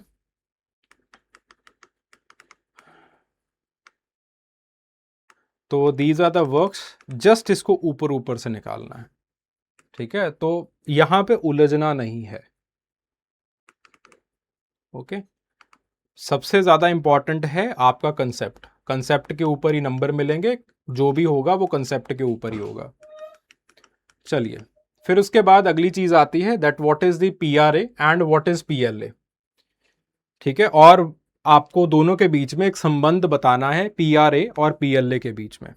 Participatory rural appraisal. Participatory rural appraisal का मतलब क्या है कि जैसे फॉर एग्जाम्पल इंडिया के अंदर होता था, रॉबर्ट चैम्बर्स ने इसको बनाया है। इंडिया के अंदर क्या किया जाता था दैट, जैसे एस.सी. दुबे कहते हैं that there was the rural tourism. आपको एक रूरल सोसाइटी के अंदर किसी प्रोफेसर को भेजा गया, कहा गया कि वहाँ की सोसाइटी के अंदर आप जाइए और देखिए कि वहाँ की सोसाइटी में क्या क्या प्रॉब्लम्स आ रही हैं। वो पर्टिकुलर जो प्रोफेसर है वो सोसाइटी के अंदर जाता है, और उस सोसाइटी के अंदर जा कर के वो कहता है, 4-5 दिन बेचारा लस्सी पी के जो है वो सोया रहा वहाँ पे, और फिर उसने वही मेजरली 1-2 दिन के अंदर जो जो प्रॉब्लम्स थी वो लिखी और वापस आ गया, ठीक है। अप्रेजल लेके वो जो है वो वापस आ गया कि भाई ये प्रॉब्लम्स हैं इसके अंदर। अब क्या वही प्रॉब्लम्स थी जो कि उसने लिखी, और सरकार क्या करती है in the community development projects कि उन्हीं चीज़ों के ऊपर सोल्यूशंस जो है वो बना के, या फिर उन्हीं चीज़ों के ऊपर पॉलिसी बना के वो ग्राउंड लेवल के ऊपर शुरू कर देती है, जिसकी वजह से जो पॉलिसीज हैं वो इंप्लीमेंट होना तो बहुत बाद की बात है, वो लोगों को समझ में ही नहीं आती कि क्या कर दिया इन लोगों ने। इसके स्वरूप आपके पास पार्टिसिपेटरी रूरल अप्रेजल बनता है। पार्टिसिपेटरी रूरल अप्रेजल का मतलब क्या है कि आप रूरल एरियाज के अंदर पार्टिसिपेट करेंगे, लोगों के साथ बातचीत चलेगी आपकी, लोगों के साथ आप अच्छे तरीके से कनेक्ट करेंगे, एंड देन फिर उसके बाद on the basis of that particular connection आप अपने अप्रेजल्स बनाएंगे। That is known as the participatory rural appraisal, ठीक है। तो लेकिन ये भी काफी ना था, क्योंकि आपके पास जो है वो आपने पार्टिसिपेट किया, उनकी प्रॉब्लम समझ में आ गई, ठीक है। और पार्टिसिपेट कैसे करना है उसके लिए दीज आर द टेक्निक्स। सबसे पहले आप सोशल मैपिंग करते हो, फिर उसके बाद रिसोर्स मैपिंग करते हो, फिर उसके बाद जो है वो ट्रांजिएंट वॉक्स लेते हो, ठीक है। ट्रांजेक्ट वॉक्स लेते हो, एक जगह से दूसरी जगह जाते हो, प्रॉब्लम को समझने की कोशिश करते हो, उनके सीजनल कैलेंडर्स को लिखते हो कि कब ये लोग किस क्रॉप को उगा रहे हैं, कब ये क्या कर रहे हैं। देन उसके बाद वो लोग दोपहर को काम करते हैं, नहीं करते हैं, मॉर्निंग को काम करते हैं, ठीक है। देन उसके बाद जो है वेल्थ की रैंकिंग दी जाती है, वेन डायग्राम्स बनाए जाते हैं कि इस वजह से ये पर्टिकुलर डिसीज फैलने की संभावना एक्सेट्रा एक्सेट्रा, ठीक है। प्रॉब्लम रैंकिंग, डेली एक्टिविटी, ये सब कुछ किया जाता है। And with the help of that आपको पार्टिसिपेट करना पड़ता है उस सोसाइटी के अंदर, क्योंकि बिना पार्टिसिपेशन के आप इतना बढ़िया डेटा कैसे ले सकते हो, इतना काफी नहीं होता। फिर उसके बाद आप अगला जो चीज आती है that is the participatory learning and action. यहां पे अप्रेजल इंपॉर्टेंट नहीं है, यहां पे एक्शन इंपॉर्टेंट है। Action it specifically moves towards the action anthropology. Action anthropology जिसके अंदर आप सिर्फ और सिर्फ अप्रेजल्स नहीं बनाते हो, आप लोगों को जुड़ना सिखाते हो, आप एक्टिवली लोगों को बताते हो कि किस तरीके से आपको अपनी डिमांड्स को पॉलिटिक्स के सामने या फिर पॉलिटिशियंस के सामने आर्टिकुलेट करना है, आपके राइट्स क्या हैं, किस तरीके से आप ऑर्गेनाइज हो सकते हो। तो आपके आपके पास क्या है, मेरे पास क्या है, मेरे पास भाई नॉलेज का हथियार है। तो मैं उन लोगों को अपना नॉलेज का हथियार देता हूं और उन लोगों से सीखने की कोशिश करता हूं कि वो लोग अपनी प्रॉब्लम्स के साथ कैसे कोप करते हैं। और फिर उसके बाद मैं उनके साथ पार्टिसिपेट करूंगा, उनको उनसे सीखूंगा, बैठूंगा उनके साथ, एंड इवेंचुअली धीरे धीरे धीरे धीरे ये मेरी जिम्मेवारी बन जाएगी कि उनके अंदर मैं किस तरीके से चेंज लेके आऊं। That is known as the participatory learning and action. Participatory learning and action के अंदर बेसिकली होता क्या है कि आप बार बार विजिट करते रहते हो, क्योंकि आपके पास जो पीआरए था इसके अंदर आपके पास ये टोकनिज्म वगैरह के जो रिस्क थे वो काफी ज्यादा हाई थे, ठीक है। तो ये चीजें हैं।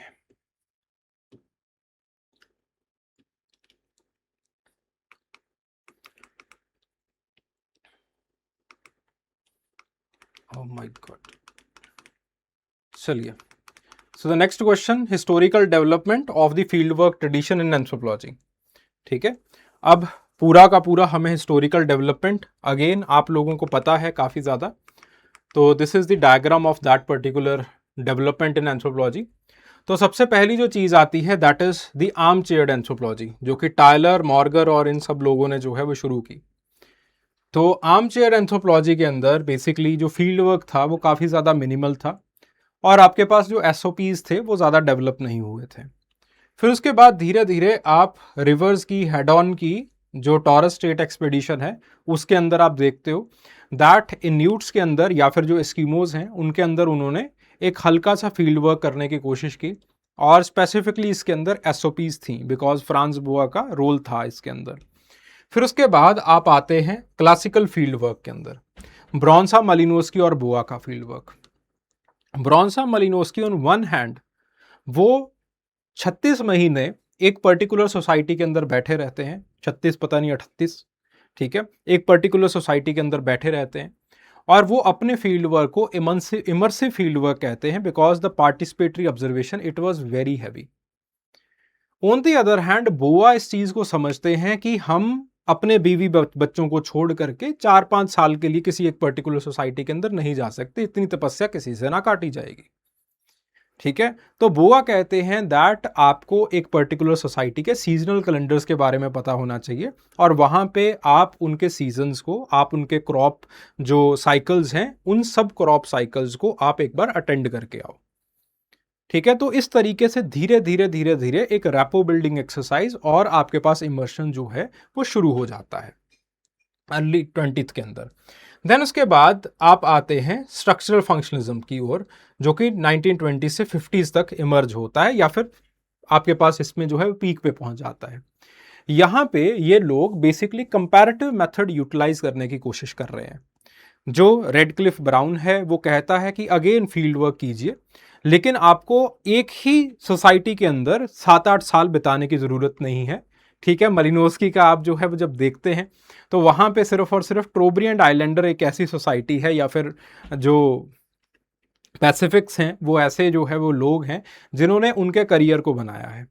तो रेडक्लिफ ब्राउन कहते हैं कि ये तो इसका तो कोई ज़्यादा नहीं रहा, यूटिलिटी नहीं है, but on the other hand you should compare the different societies. आप उन सोसाइटीज़ के अंदर जाइए, फील्ड वर्क कीजिए, पार्टिसिपेटरी या नॉन पार्टिसिपेटरी ऑब्जर्वेशन कीजिए, अपना डेटा निकालिए, and that data has to be compared with the other society. उसी कंपैरिजन से बेसिकली आप एक थ्योरी बना पाओगे। So to make a particular theory, Radcliffe Brown focuses on the similarities between the different societies. वो African societies को Australian societies के साथ कंपेयर करते हैं, वो ऑस्ट्रेलियन सोसाइटीज़ के अलग अलग जो लोग हैं उनको आपस में कंपेयर करते हैं, ठीक है, एबोरिजिनल्स को कंपेयर करते हैं, जो इंडिया के अंडमान आइलैंडर्स हैं उनको वो कंपेयर करते हैं। So there is whole new comparison. On the other hand आपके पास इवन पिक्चर्ड आते हैं। Even pictured on the different side ये कोशिश करते हैं कि बेसिकली किस तरीके से डिफरेंस को बताया जा सके। ठीक है, what is the difference between the different societies. Then उसके बाद बात आती है द अर्बन एथनोग्राफी, और आपके पास धीरे धीरे 1950s 1970s के अंदर एक जो फंक्शनलिज्म है और जो स्ट्रक्चरल फंक्शनलिज्म है उसका क्रिटिसिज्म आना स्टार्ट हो जाता है, और इनको एक कॉलोनियल अप्रोच की तरह हम बताना स्टार्ट कर देते हैं। और इसके तहत बेसिकली आपके पास ग्लकमैन आते हैं और वो बताते हैं कि किस तरीके से कन्फ्लिक्ट एक बहुत ही जायज़ प्रोसेस होता है जो कि लगभग हर एक सोसाइटी के अंदर रहता है। और जो जो इन लोगों ने हमें कंसेप्ट्स दिए थे, श्रीनिवास, टर्नर, ये सब लोग उन कंसेप्ट्स को अगेन खारिज करते हैं और प्रोसेसेस को समझाने की कोशिश करते हैं कि रिचुअल्स कैसे हो रहे हैं, इन रिचुअल्स के सिग्निफिकेंस क्या हैं, और इवेंचुअली जो लोगों की जो सोशल स्ट्रेटिफिकेशन है वो किस तरीके से इंक्रीज कर रहा है। क्योंकि अभी तक जो स्ट्रक्चरल फंक्शनिज्म है उसने ये बता दिया था that these are the static societies, ये आज भी वैसी हैं, कल भी वैसी हैं, परसों तरसों वैसी की तैसी ही रहेंगी। But on the other hand जब हम एम.एन. श्रीनिवास को, टर्नर को, इन सब लोगों को समझने की, ग्लकमैन को समझने की कोशिश करते हैं तो ये लोग प्रोसेसेस के ऊपर फोकस करते हैं। ग्लकमैन वॉर के प्रोसेस के ऊपर फोकस करते हैं, टर्नर रिचुअल प्रोसेस के ऊपर फोकस करते हैं, एम.एन. श्रीनिवास लिंग्विस्टिक प्रोसेसेस के ऊपर फोकस करते हैं कि कैसे with the help of Sanskrit people start to imitate others. ठीक है, तो जिसके कारण कि सोशल स्ट्रेटिफिकेशन और ऊपर होता है। ओके, तो यहाँ पे जो हमारा पूरा का पूरा जो फील्ड वर्क का एक अप्रोच है या फिर एक जो एनालिसिस है वो प्रोसेसेस की तरफ शिफ्ट हो जाता है। देन उसके बाद अगला टर्न आता है जब आपके पास ब्रॉन्सा मलिनोव्स्की की जो डायरी है वो लीक हो जाती है। लीक तो नहीं हुई थी, पब्लिश हुई थी। ठीक है, तो वहां पे आपके पास जो है वो मार्कस आते हैं, क्लिफर्ड गीट्स आते हैं सबसे पहले, और क्लिफर्ड गीट्स जो है वो अगेन रिफ्लेक्सिविटी को इंट्रोड्यूस करते हैं। अब रिफ्लेक्सिविटी को कैसे इंट्रोड्यूस करते हैं? क्लिफर्ड गीट्स कहते हैं कि एक पर्टिकुलर सोसाइटी के अंदर आप बैठे रहे वहां से आपके अंदर रिफ्लेक्सिविटी या फिर इमर्जन पैदा ना होगा। वो कैसे पैदा होगा? वो होगा लिटरेचर को रीड करने से। आप लोगों के साथ जाइए, आप लोगों की लैंग्वेज को देखिए, आप लोगों के सिंबल्स को देखिए, आप लोगों का जो एक दूसरे के साथ इंटरेक्शन होता है, लोगों का जो एक दूसरे को डेली लाइफ के अंदर जो एक दूसरे के साथ व्यवहार है, आप उनको ऑब्जर्व कीजिए। ठीक है, खास करके लैंग्वेज को ऑब्जर्व कीजिए, लिटरेचर को ऑब्जर्व कीजिए।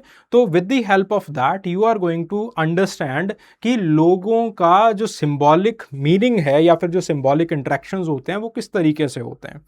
ठीक है, जब आप इन चीजों को समझना स्टार्ट कर देंगे then only you can interpret, you can write about a particular society. ठीक है, सिमिलरली आपके पास जो है वो क्लिफर्ड और मार्कस वगैरह ये सब लोग जो है वो आते हैं और अगेन ये भी जो है वो रिफ्लेक्सिविटी के बारे में बात करते हैं कि कैसे over the period of time a field worker has to move from one place to another, और इस तरीके से आपके पास जो है वो एक पोजिशनैलिटी सही रहेगी and eventually you can capture the whole truth. Then उसके बाद 1990 से अभी तक मल्टी साइटेड एथनोग्राफी को पेश कर दिया गया है, होनी शुरू हो गई है। Digital era has come, digital ethnography start हो गई है, मल्टी स्पीसीज एथनोग्राफी, और हमने खास करके जो पावर स्ट्रक्चर्स हैं उनको जो है वो लिखना स्टार्ट कर दिया है, पावर स्ट्रक्चर्स को पेश करना स्टार्ट कर दिया है. So this is the whole evolution.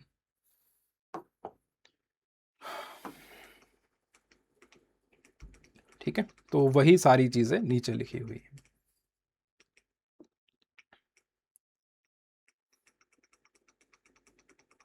The tools of data collection. Now the tools of data collection, ये जो है इसको जस्ट एक बार पढ़ लीजिएगा. ठीक है, अगेन इनको अगर डिवाइड करना है तो अगेन ऑब्जर्वेशन बेस्ड और उस तरीके से जैसे हमने पहले डिवाइड किया था तो वैसे आप जो है वो इन चीज़ों को कर सकते हैं. ठीक है, देन उसके बाद जो है वो एक्सपीरियंशियल या एक्सपेरिमेंटल एथनोग्राफी. ठीक है, this is phenomenology in ethnography, तो इसको जस्ट रीड कर लीजिएगा. हम आगे चल के जो फिनोमेनोलॉजी वाला क्वेश्चन है उसको कर लेंगे, बेसिकली सिमिलर है वहां पे चीजें. Then the interpretation and the presentation of data, कैसे वो चेंज हुआ है, क्लासिकल और कंटेम्परेरी कैसे चेंज हुआ है. तो इन द क्लासिकल पीरियड आपके पास एक रिसर्चर को ही हमें मानना पड़ता था. अगर मलिनोव्स्की ने कह दिया कि ये लोग रैशनल है तो भैया हमने मान लिया कि ये लोग रैशनल है. अगर आपके पास रेडक्लिफ ब्राउन ने कह दिया कि ये लोग कोऑपरेट करते हैं तो हमने मान लिया कि ये लोग कोऑपरेट करते हैं. So there is a single authoritative voice. ठीक है, तो उस सिंगल अथॉरिटेटिव वॉइस के ऊपर आपको रिलाय करना ही पड़ेगा और कोई चारा है नहीं आपके पास. But on the other hand अभी आपके पास पोलीवोकैलिटी है, आपको डायलॉग राइटिंग करनी पड़ती है, आपको लोगों का जो एज इट इज जैसे आपको लोग सामने दिखे आपको बिल्कुल वैसा वैसा जो है वो चीज़ों को लिखना पड़ता है. So eventually from the interpretations आप धीरे धीरे डिस्क्रिप्शंस की तरफ जो है वो मूव कर गए हो, और डिस्क्रिप्शंस को अच्छे तरीके से दिखाने के लिए, रिफ्लेक्सिविटी बनाने के लिए आप कोलैबोरेटिव एथनोग्राफी को आपने जो है वो यूटिलाइज करना स्टार्ट कर दिया है. तो ये सारी चीज़ें जो है वो अभी होनी स्टार्ट हो गई हैं. देन उसके बाद एथनोग्राफिक प्रेजेंट टेंस. ठीक है, तो बेसिकली जो चीज़ें आपको दिखाई दी, जैसे फॉर एग्जांपल मुझे ये वैक्यूम क्लीनर दिखाई दिया, तो मैं एज इट इज़ बहुत ही ऑब्जेक्टिवली इस वैक्यूम क्लीनर को बता दूंगा. और जब मैं इस तरीके से इस पर्टिकुलर थिंग को देखता हूं या फिर आपके पास एक पर्टिकुलर सोसाइटी को देखता हूं तो एक सोसाइटी एक चीज की तरह मुझे दिखाई देती है, एक ऑब्जेक्टिव थिंग की तरह दिखाई देती है. और जब एक चीज आपको ऑब्जेक्टिव थिंग की तरह आपने डिस्क्राइब करनी स्टार्ट कर दी तो बेसिकली होगा क्या कि आपके पास जो है वो आपको ऐसा लगेगा कि ये सोसाइटी आज भी ऐसी है, कल भी वैसी है, ऐसा तैसा ही चलेगा. But on the other hand यहां पे इन द कंटेम्परेरी फील्ड वर्क्स आप प्रोसेसेस को अकाउंट करते हो. प्रोसेसेस को अकाउंट करने का मतलब क्या है कि आप उस पर्टिकुलर सोसाइटी की हिस्ट्री को लिखते हो, आप उस पर्टिकुलर सोसाइटी के अंदर होने वाले रिचुअल्स को देखते हो, आप उस पर्टिकुलर सोसाइटी के अंदर होने वाले जो सोशल मोबिलिटी है उसको देखते हो, डायनेमिक एस्पेक्ट को आपने देखना स्टार्ट किया है. ठीक है, क्लासिकल एथनोग्राफी के अंदर कल्चर को बहुत ही बाउंडेड और स्टेबल बताया जाता था. But on the other hand contemporary societies के अंदर बेसिकली आपके पास जो है वो आपकी कल्चर्स को बहुत ही मोबाइल फ्लूइड बताया गया है. पुरानी सोसाइटीज़ या फिर पुराना जो आपके पास एथनोग्राफी थी वहाँ पे स्ट्रक्चर और फंक्शन के ऊपर ज़्यादा निर्भर किया जाता था. यहाँ पे आप पावर के ऊपर ज़्यादा फोकस कर रहे हो. मीनिंग्स कैसे पोजिशनैलिटी के साथ शिफ्ट कर जाते हैं, कैसे आपको अलग अलग वॉइसेस को अकोमोडेट करना है, तो उन चीज़ों के ऊपर आप फोकस करते हो. देन उसके बाद बात आती है द रिसर्चर इनविजिबल और द रिसर्चर इनविजिबिलिटी, कि आपके पास जो है वो बेसिकली रिसर्चर अपने बारे में नहीं बताता है कि मैं कौन हूं. हम ये मान लेते हैं कि रिसर्चर भाई बहुत ही न्यूट्रल होगा. ठीक है, but on the other hand in the contemporary societies हम ये देखते हैं that there is a reflexivity positionality. Researcher सबसे पहले बताता है कि मैं इस पर्टिकुलर समुदाय से आता हूँ, मेरी जो शिक्षा है वो इस पर्टिकुलर समुदाय के अंदर हुई है, ताकि हमें उसके वैल्यू सिस्टम्स के बारे में पता चल सके. And on the basis of that हम उसकी पोजिशनैलिटी को देख लेते हैं. और फिर उसके बाद अगर हमने इस पर्टिकुलर वर्क को, जो भी उसने काम किया है, उसको डीकंस्ट्रक्ट करने की ज़रूरत पड़ रही है, तो हम उसको भी डीकंस्ट्रक्ट करने की कोशिश करते हैं। यहाँ पे अगेन आप प्लेन डिस्क्रिप्शंस, ऑब्जेक्टिव डिस्क्रिप्शंस या फिर ऑब्जेक्टिव इंटरप्रिटेशंस की कोशिश करते हो। यहाँ पे या तो थिक डिस्क्रिप्शन किया जाता है, उसके ऊपर आप इंटरप्रिटेशंस करोगे, या फिर आप जो है विजुअल डिजिटल मीडियम को यूज़ करते हो ताकि लोग एज इट इज़ उस पर्टिकुलर समुदाय को, उस पर्टिकुलर कल्चर को देख पाएँ। ठीक है, तो जो आपके पास जो है वो चीज़ें बनी हैं, डीकोलोनलाइजेशन ऑफ एंथ्रोपोलॉजी हुआ है, फेमिनिस्ट एंथ्रोपोलॉजी आई है, इंटरप्रेटिव टर्म्स आए हैं, we have started writing the culture, globalisation, digital media, ये सारी चीज़ें आई हैं। So these things they are important. ठीक है, चलिए, phenomenology as a research method in anthropological studies. चलो इसको एक बार समझते हैं। थ्योरीज के अंदर एक चैप्टर है cognitive anthropology. Cognitive anthropology basically tries to deal with your mental structures, कि आप दुनिया को कैसे देखते हो। दुनिया को देखने का नजरिया सबका अपना अपना है। ठीक है, जैसे फॉर एग्जांपल कोचिंग इंडस्ट्री को देखने का तरीका, कई कोचिंग इंडस्ट्री को बहुत ही नेसेसरी मानते हैं कि इसके बगैर तो हमारा काम ना चल पाएगा। कई कोचिंग इंडस्ट्री को बेसिकली एक बहुत ही बड़ा ईविल मानते हैं।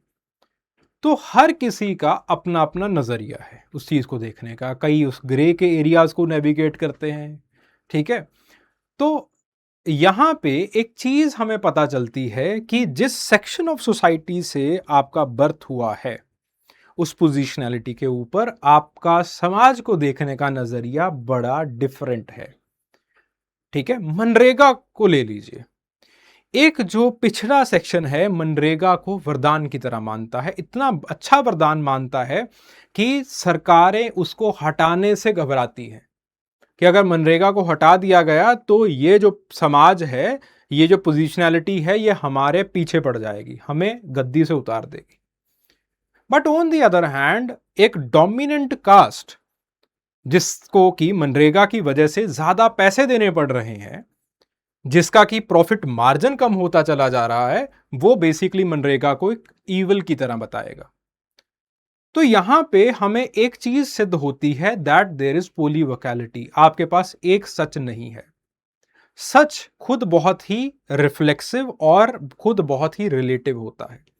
जिस पोजीशन के ऊपर आप बैठे हो, आपका समाज को देखने का नजरिया, दुनिया को देखने का नजरिया उसके ऊपर आता है। अब इसमें ये तो एक सिद्धांत है, और यह सिद्धांत और ज्यादा आगे बढ़ता है।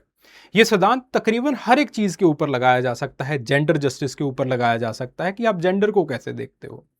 ठीक है, आपकी औरत की डेफिनेशन क्या है, मर्द की डेफिनेशन क्या है, फेमिनिटी की डेफिनेशन क्या है।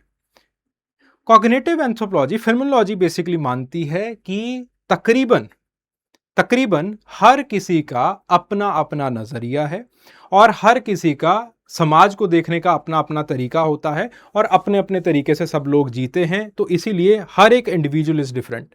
आपके पास कोई लॉ नहीं बन सकता, कुछ नहीं हो सकता। यह फिनोमेनोलॉजी का मानना है। फिनोमेनोलॉजी हम एंथ्रोपोलॉजी के अंदर लाना चाहते थे। अब एंथ्रोपोलॉजी के अंदर तो आपको एक थ्योरी बनाने की जरूरत पड़ेगी। तो एंथ्रोपोलॉजी के अंदर जब हम थ्योरी बनाने की कोशिश करते हैं तो हम इसको बनाते हैं कॉग्निटिव एंथ्रोपोलॉजी। कॉग्निटिव एंथ्रोपोलॉजी कहती है क्योंकि उस पर्टिकुलर सेक्शन ऑफ सोसाइटी के अंदर एक तरह की बोली है, एक तरह की मटीरियलिटीज़ हैं सब लोगों की, तो इस वजह से एक तरह का नज़रिया होगा। तो इसके अंदर हम ये मानते हैं कि जो आपके पास जो दुनिया को देखने का नज़रिया है वो अलग अलग है। अब दुनिया के अंदर कॉग्निटिव एंथ्रोपोलॉजी सबसे मान्यूट चीज़ों को भी जो है इसके अंदर देखने की कोशिश करती है। कॉग्निटिव एंथ्रोपोलॉजी कहती है कलर कैटेगरीज। तो कलर कैटेगरीज भी डिफरेंट हैं सब लोगों की। कोई हरे रंग को अलग तरीके से एक्सपीरियंस कर रहा है, वो एक्सपीरियंस कैसे पता चलता है? जैसे फॉर एग्जांपल हम तो हरे को सिर्फ और सिर्फ लाइट के हिसाब से डिवाइड करते हैं कि ये डार्क ग्रीन है, ये लाइट ग्रीन है, और ये थोड़ा सा बीच वाला ग्रीन है।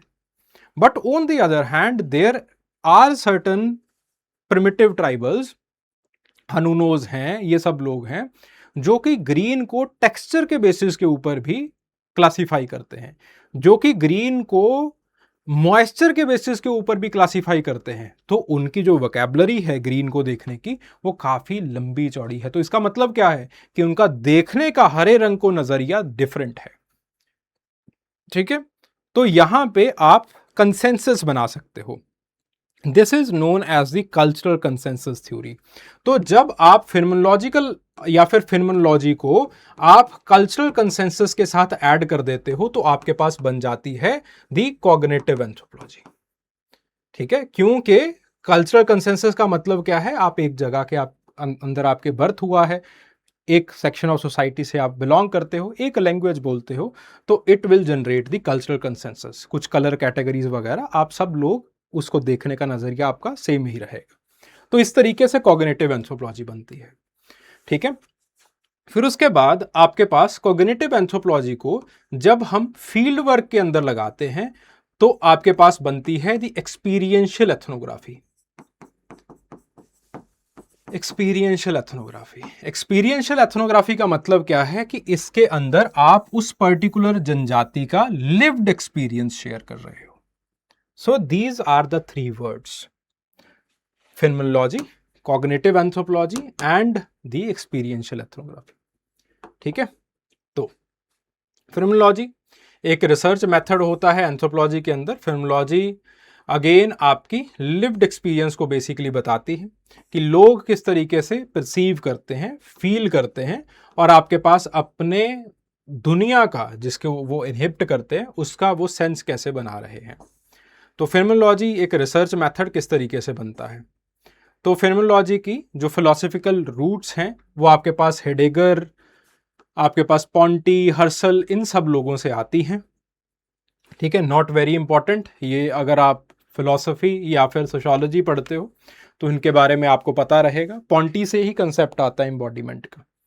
ठीक है, देन उसके बाद बेसिकली इसका जो एंथ्रोपोलॉजिकल यूज है ये इन गोल्ड, पिंक, जैक्सन, कर्सोदास, ये सब लोग जो है वो कॉर्सडस, ये सब लोग जो है वो आपके पास करते हैं। ठीक है, सो फिनोमेनोलॉजी के अंदर आप लिव्ड एक्सपीरियंस को, इंटरसब्जेक्टिविटी को, टेम्पोरलिटी को, इन डेप्थ इंटरव्यूज, ये सारी चीजें आप करते हो, और इससे हर एक चीज को दोबारा फिर से क्रिटिकली एनालाइज किया जाता है कि आप डिसीज को कैसे देखते हो, आप रिचुअल्स को कैसे देखते हो, आप माइग्रेशंस को कैसे देखते हो, आप लेबर को कैसे देखते हो, आप फटीग को कैसे देखते हो। जैसे फॉर एग्जांपल अलग अलग कल्चर की लेबर के फटीग के अलग अलग डेफिनेशन होते हैं। जैसे for example some people call it satisfaction, some people call it exploitation. ठीक है, जैसे फॉर एग्जांपल आज मेरे काफ़ी ज़्यादा लेक्चर्स होंगे तो मैं इसको सेटिस्फैक्शन कहूँगा।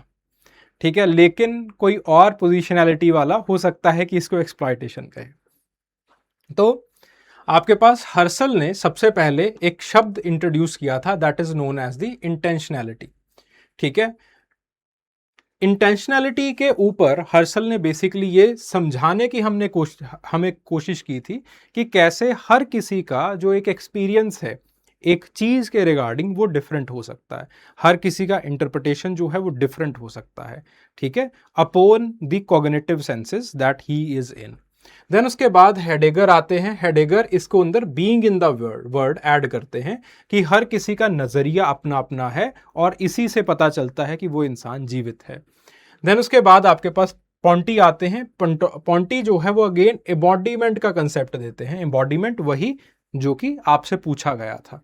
ठीक है, दैट आप कल्चर को सिर्फ और सिर्फ माइंड के पर्सपेक्टिव से ना देखें, कल्चर आप एम्बॉडी करते हैं। जैसे फॉर एग्जांपल मेरा चलने का तरीका, मेरा बोलने का तरीका, मेरा बैठने का तरीका, ये सारी चीज़ें जो है वो कल्चरल होती हैं। ठीक है, फिर उसके बाद शुट्स आते हैं। शुट्स जो है वो अगेन फिनोमेनोलॉजी को सोशल वर्क या सोशल वर्ड की तरफ जो है वो लेके जाते हैं with the help of the intersubjectivity. ठीक है, ये कैसे लेके जाते हैं, बेसिकली एंथ्रोपोलॉजी के अंदर आपके पास थॉमस आते हैं और थॉमस अगेन एम्बॉडीमेंट पैराडाइम्स को डेवलप करते हैं कि आखिरकार कल्चर का एम्बॉडीमेंट कैसे होता है। तो वहां पे वो किस तरीके से चाइल्ड रियरिंग प्रैक्टिसेस काम कर रही हैं, किस तरीके से इनकल्चरेशन काम कर रही है, उन सारी चीज़ों को वो बताते हैं। ठीक है, देन उसके बाद आपके पास जैक्सन आते हैं। जैक्सन अगेन एग्जिस्टेंशियल एंथ्रोपोलॉजी की नींव रखते हैं। जिसके अंदर बेसिकली यही देखा जाता है कि कैसे आपके पास जो इंटेंशनैलिटी है वो अलग अलग सेक्शंस की जो है वो अलग अलग है, और पोजिशनैलिटी के बेसिस के ऊपर कैसे जो है वो अलग अलग चीज़ें हैं। देन उसके बाद जो है वो पॉल स्टोलर आते हैं, जो कि अगेन सेंसरी मेथड्स और इन सारी चीज़ों को ऐड करते हैं। तो with the help of the phenomenology हम in depth open ended interviews और इलनेस के जो नरेटिव्स हैं फ्रॉम द नेटिव परस्पेक्टिव हम लिख पाते हैं, लाइफ हिस्ट्रीज को अच्छे तरीके से लिख पाते हैं, पार्टिसिपेटरी ऑब्जर्वेशन अच्छे तरीके से कर पाते हैं, और इससे हमारी जो रिफ्लेक्सिविटी है वो बढ़ती है। ठीक है, इसका एप्लीकेशन मेडिकल एंथ्रोपोलॉजी के अंदर लगता है, क्योंकि लोग पेन को अलग अलग तरीके से कैटेगराइज करते हैं।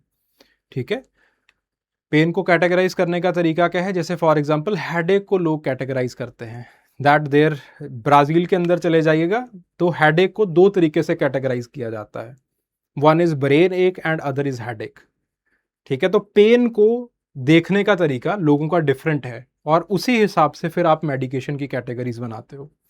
ठीक है, क्रोनिक इलनेस को देखने का तरीका अलग है। बहुत बार chronic illness it is associated with the supernatural, तो अगेन जो आपके मेडिकल एंथ्रोपोलॉजी के अंदर जो सॉल्यूशंस होंगे वो भी उसी हिसाब से बनाए जाएंगे।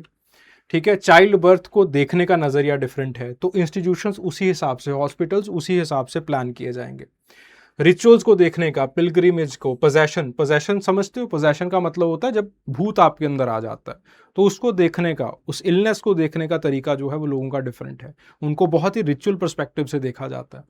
ठीक है, देन उसके बाद लेबर के अंदर फटीग, लेबर किस तरीके से फटीग को देखती है। ठीक है, पॉसिटी को किस तरीके से देखती है, जैसे for example paucity in India it is very normalized, but paucity जब आप अमेरिका के अंदर जाते हो तो वहाँ पे उसको ईवल मान लिया जाता है। ठीक है, तो अगेन इसका मतलब क्या है, that there are the different ways of seeing this particular concept. Then what are the strengths and what are the limitation. Strength यही है कि आपके पास ये बहुत ज़्यादा डेप्थ एमिक मीनिंग जो है वो हमें बता देती है, बट द लिमिटेशन ये है कि ये चीज़ों को ओवर सब्जेक्टिव कर देती है। ठीक है, तो जैक्सन का क्या काम था, आपके पास थॉमस का क्या काम है, पैरी बोर्डो से कैसे इन्होंने चीज़ों को लिया है, तो वो सारी चीज़ें मैंने यहाँ पे लिखी हैं, और ख़ास करके इंडियन पर्सपेक्टिव से वीना दास का काम, इसको प्लीज़ पढ़ लीजिएगा, तो पोजिशनैलिटी यहाँ पे आपको बहुत अच्छे तरीके से समझ में आ जाएगी। ठीक है, so this is the phenomenological anthropology.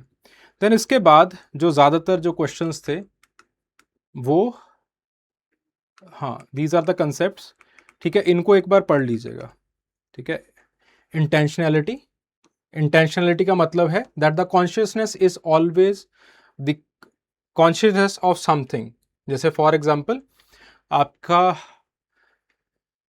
UPSC आप क्यों कर रहे हो, तो इसके अंदर जो क्यों है वो बेसिकली कहीं और से आ रहा होगा। ठीक है, आपके पिताजी ने जो है वो आपको क्यों दिया होगा, आपके जो ओरिजिनल थॉट्स होते हैं वो आपके नहीं होते हैं। तो इसका मतलब क्या है कि कल्चर आपकी जो इंटेंशनलिटीज़ हैं, आपका जो पर्सपेक्टिव है दुनिया को देखने का, आपके जो मोटिवेशंस हैं उसको फोर्स करती हैं या फिर उसको बनाती हैं। देन उसके बाद बीइंग इन द वर्ल्ड, जो कि हेडेगर का कंसेप्ट था, ऊपर हमने देखा, the persons are always situated within the shared worlds. ठीक है, जैसे फॉर एग्जांपल आपके पास आपके ओपिनियंस हो गए। ठीक है, आपके ओपिनियंस इस चीज़ के ऊपर बेस्ड हैं कि आप किन दुनिया के इंटरसेक्शंस में हो। जैसे फॉर एग्जांपल यहाँ पे हो सकता है कि मेरे जो साथ वाले लोग हैं वो कुछ एलीट हों, वो कुछ और अंडरस्टैंडिंग रखते हो, मेरे जो घर वाले हैं वो कुछ और अंडरस्टैंडिंग एक पर्टिकुलर चीज़ की रखते हो। सो बेसिकली एक इंसान जो है वो उसके अंदर नेविगेट करता है और उसी के हिसाब से अपनी चीज़ें बनाता है। एम्बॉडीमेंट, एम्बॉडीमेंट का मतलब है कि body is the ground and the medium of the cultural experience.